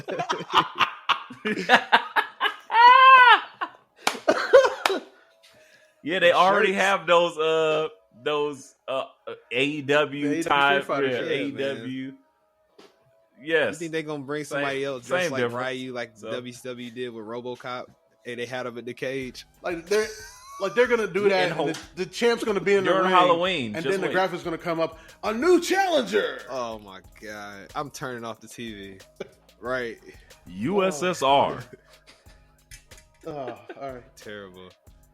Guile. Yeah, I don't know. But I'm not mad at it. If that's what Tony Khan needs to give us entertaining television every week, then so be it. Just name this shit whatever you want. Like every week, just do a line and just think about whatever rhymes and put that shit on there. Like all the alliterations you can find. Yep. Like, yes. Sponsored by For Procter Breeze & Gamble. Fest, like chocolate chewy combat, anything, whatever you want to call it. Samurai Samsung Showdown. It's been 4 weeks. Right, sponsored by Galaxy I'm Phone. here It's for like, it. all right, mug. Just they put an all Galaxy Phone and barbed wire match, and like if you land on one, it explodes because it's been charging too long. John Moxley's back is blown to pieces. Exploding. No, it's got to be Eddie man. Kingston. Yes. Eddie Kingston has to be there to take that spot. Yeah, that's true. You killed Brian Eddie Kingston Danielson. said he's only It's doing crazy. it if it's what's the new Rebel Wireless name? I forget it. They sponsor WWE. That it's like some green North man. Coast I can't think of yes. it. I feel like Charlotte Flair was in the commercials. Oh, Yeah, that's what Eddie WWE Kingston be commercial. using. I'm only fucking with that. Oh yeah, Eddie Big Kingston fan. got Boost Eddie Mobile Kingston still goes in the today. phone stores and buys minutes on his phone. Big. No, the bodega. Yes. Oh yeah, He's excuse like, me, the bodegas. You're all right. Where you at? Him and his wooden jewelry. What? The bodegas. What, the Bogatas? Bodegas. He be getting minute cards that don't work because someone walked in there and just scratched it off. Like, all right, I'm using this. Terrible. Yeah, I believe it. I will say this. My favorite part probably was the back and forth with Jericho and Moxley. I just thought it was so good. They killed it. But that closeout match was nuts. Daniel Bryan came back. They sold the story that he came back too soon and was like selling a possible concussion. And they had Daniel Garcia. They really put him on display and let him get his They got sports a lot of trust entertainer in that shit guy. off. And yes, and he's working good. Like they're doing things where he's working deliberately. That's been the biggest issue with AEW. It's like a lot of flippy shit from some Steves, but no like real gravitas to what's going on, which I think Vince and WWE does very well. They make the most generic people slow down and really give you something. So I think they're taking this with that sports entertainer label. They're like, oh, we're going to actually like do this. And that's what even Moxley I don't want to hear that sports entertainment crap and blah, blah, blah. And I was like, I like that because they're playing into the appreciate us with the Appreciation Society.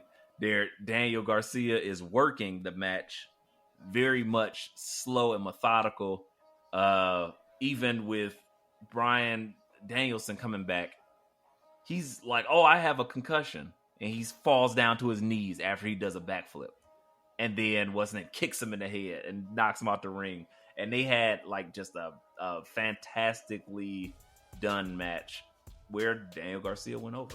Daniel C. Garcia Due to, went of course, over on Bryan Danielson. Nuts. It's pretty crazy, man. Like I saw the messages in our more Bryans, less I saw the Steves. messages in the group chat, man. When I woke up this morning, I was shocked. I'm like, damn, Danny Garcia dude really doing it. Like really put, like you said, they're putting a lot of faith in that dude. Yeah, that's trust right there. Yeah, and he's coming along. Because even the promo he cut on Wheeler Yuta was fantastic. I like it's like who wants more what sport goes do you wake up and fans are just like, oh, give us more rules. Yes. With the pure rules belt, I was like, oh, that's funny.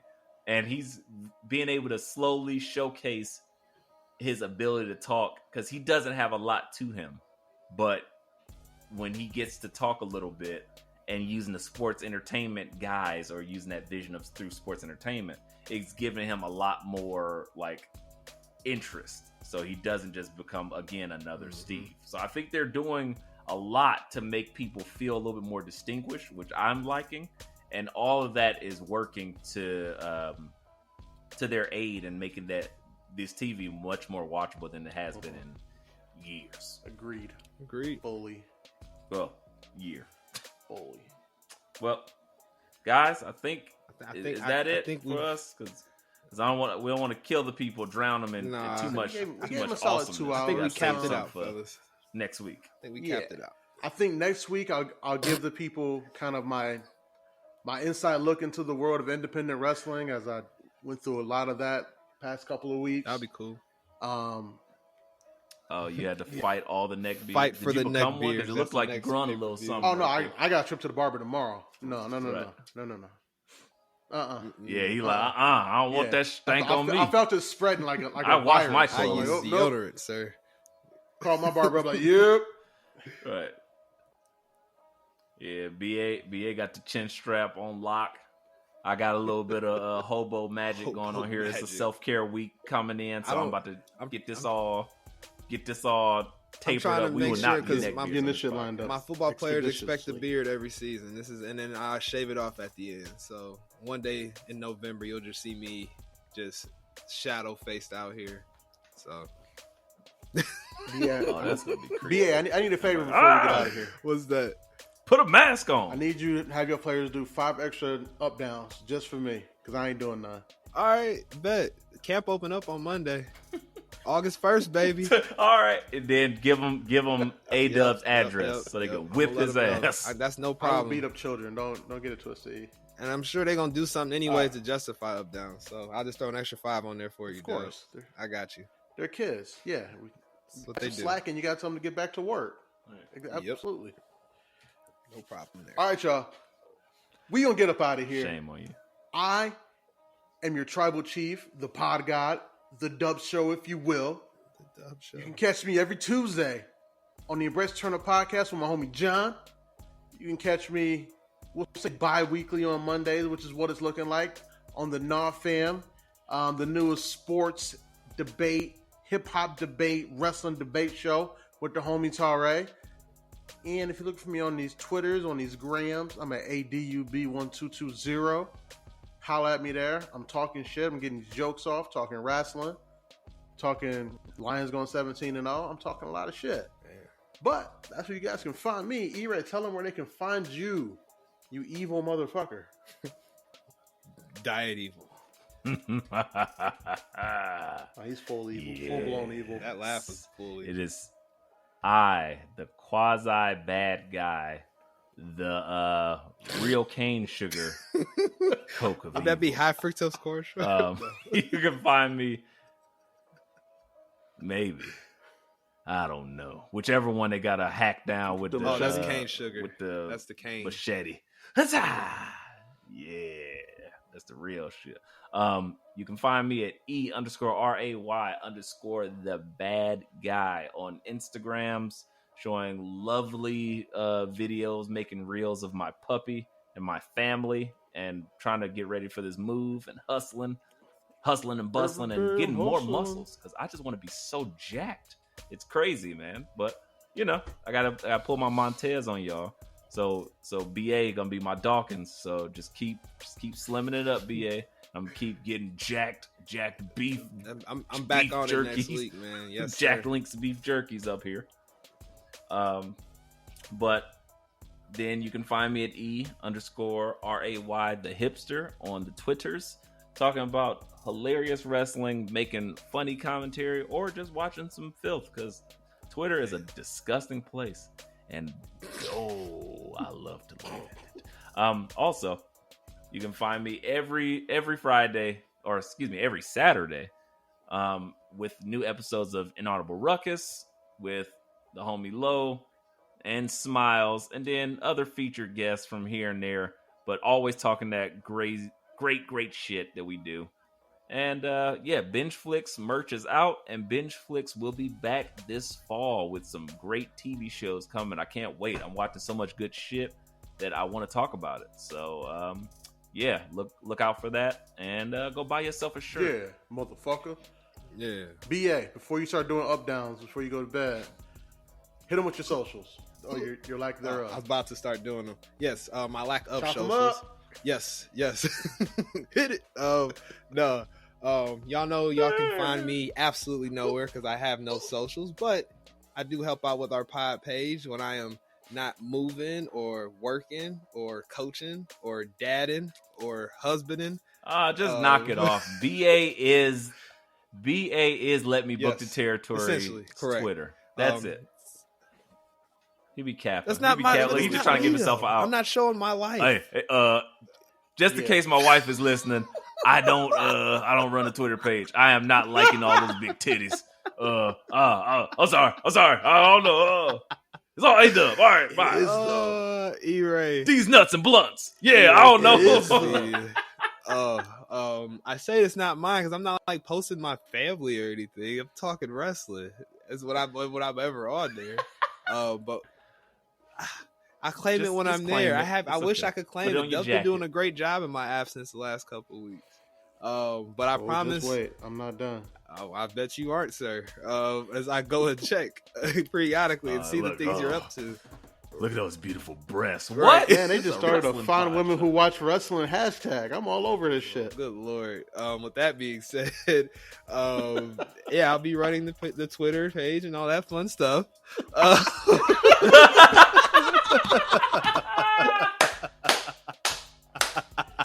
Let's go. And then, as far as other endeavors, me, J Mo, and our boy D Wood. Damn, she cold. I-71 Fast Break. We're supposed to be recording a new episode next week. To my knowledge, I have to double check with our illustrious co-host J Mo on that. Outside of that, guys, you catch me in these Cleveland streets, walking out of some bank branch near you, or taking my children somewhere. And I am excited because my children will possibly take in their first premium live event this weekend at my homie Ryan's house. But we'll see, though. Things have to kind of be perfect as far as children's health and things of that nature, because my daughters aren't feeling under the weather this week. So I'm excited for them to get their first premium live event in, if so be it. But if not, all good. But yeah, man, that's what's going on in VA's life here lately. So, BA, if you guys end up doing Well, that guys, with the with kids that watching the said- premium live event, we need a full recap. Oh, Full yeah. recap. Big bet. Definitely, man. Yeah. Shout out to the homie Ryan. And if it's you're going to go listening. right Yeah. after I talk about the neck beards. So next week, Tell us about the kids watching SummerSlam. I was saying Yeah, next man. week is gonna be the it all recap works show. out. The recap show of recap shows. It's gonna be like Inception. Yes. The recap within a recap Within a recap. review. But ladies, gentlemen, boys, girls, children of all ages, this has been another fantastic episode of Let Me Book the Territory. And as Dub likes to say, when we out in these streets, too sweet me when you see me. and let the madness wash over you. Peace. Yeah. And with that, we are out.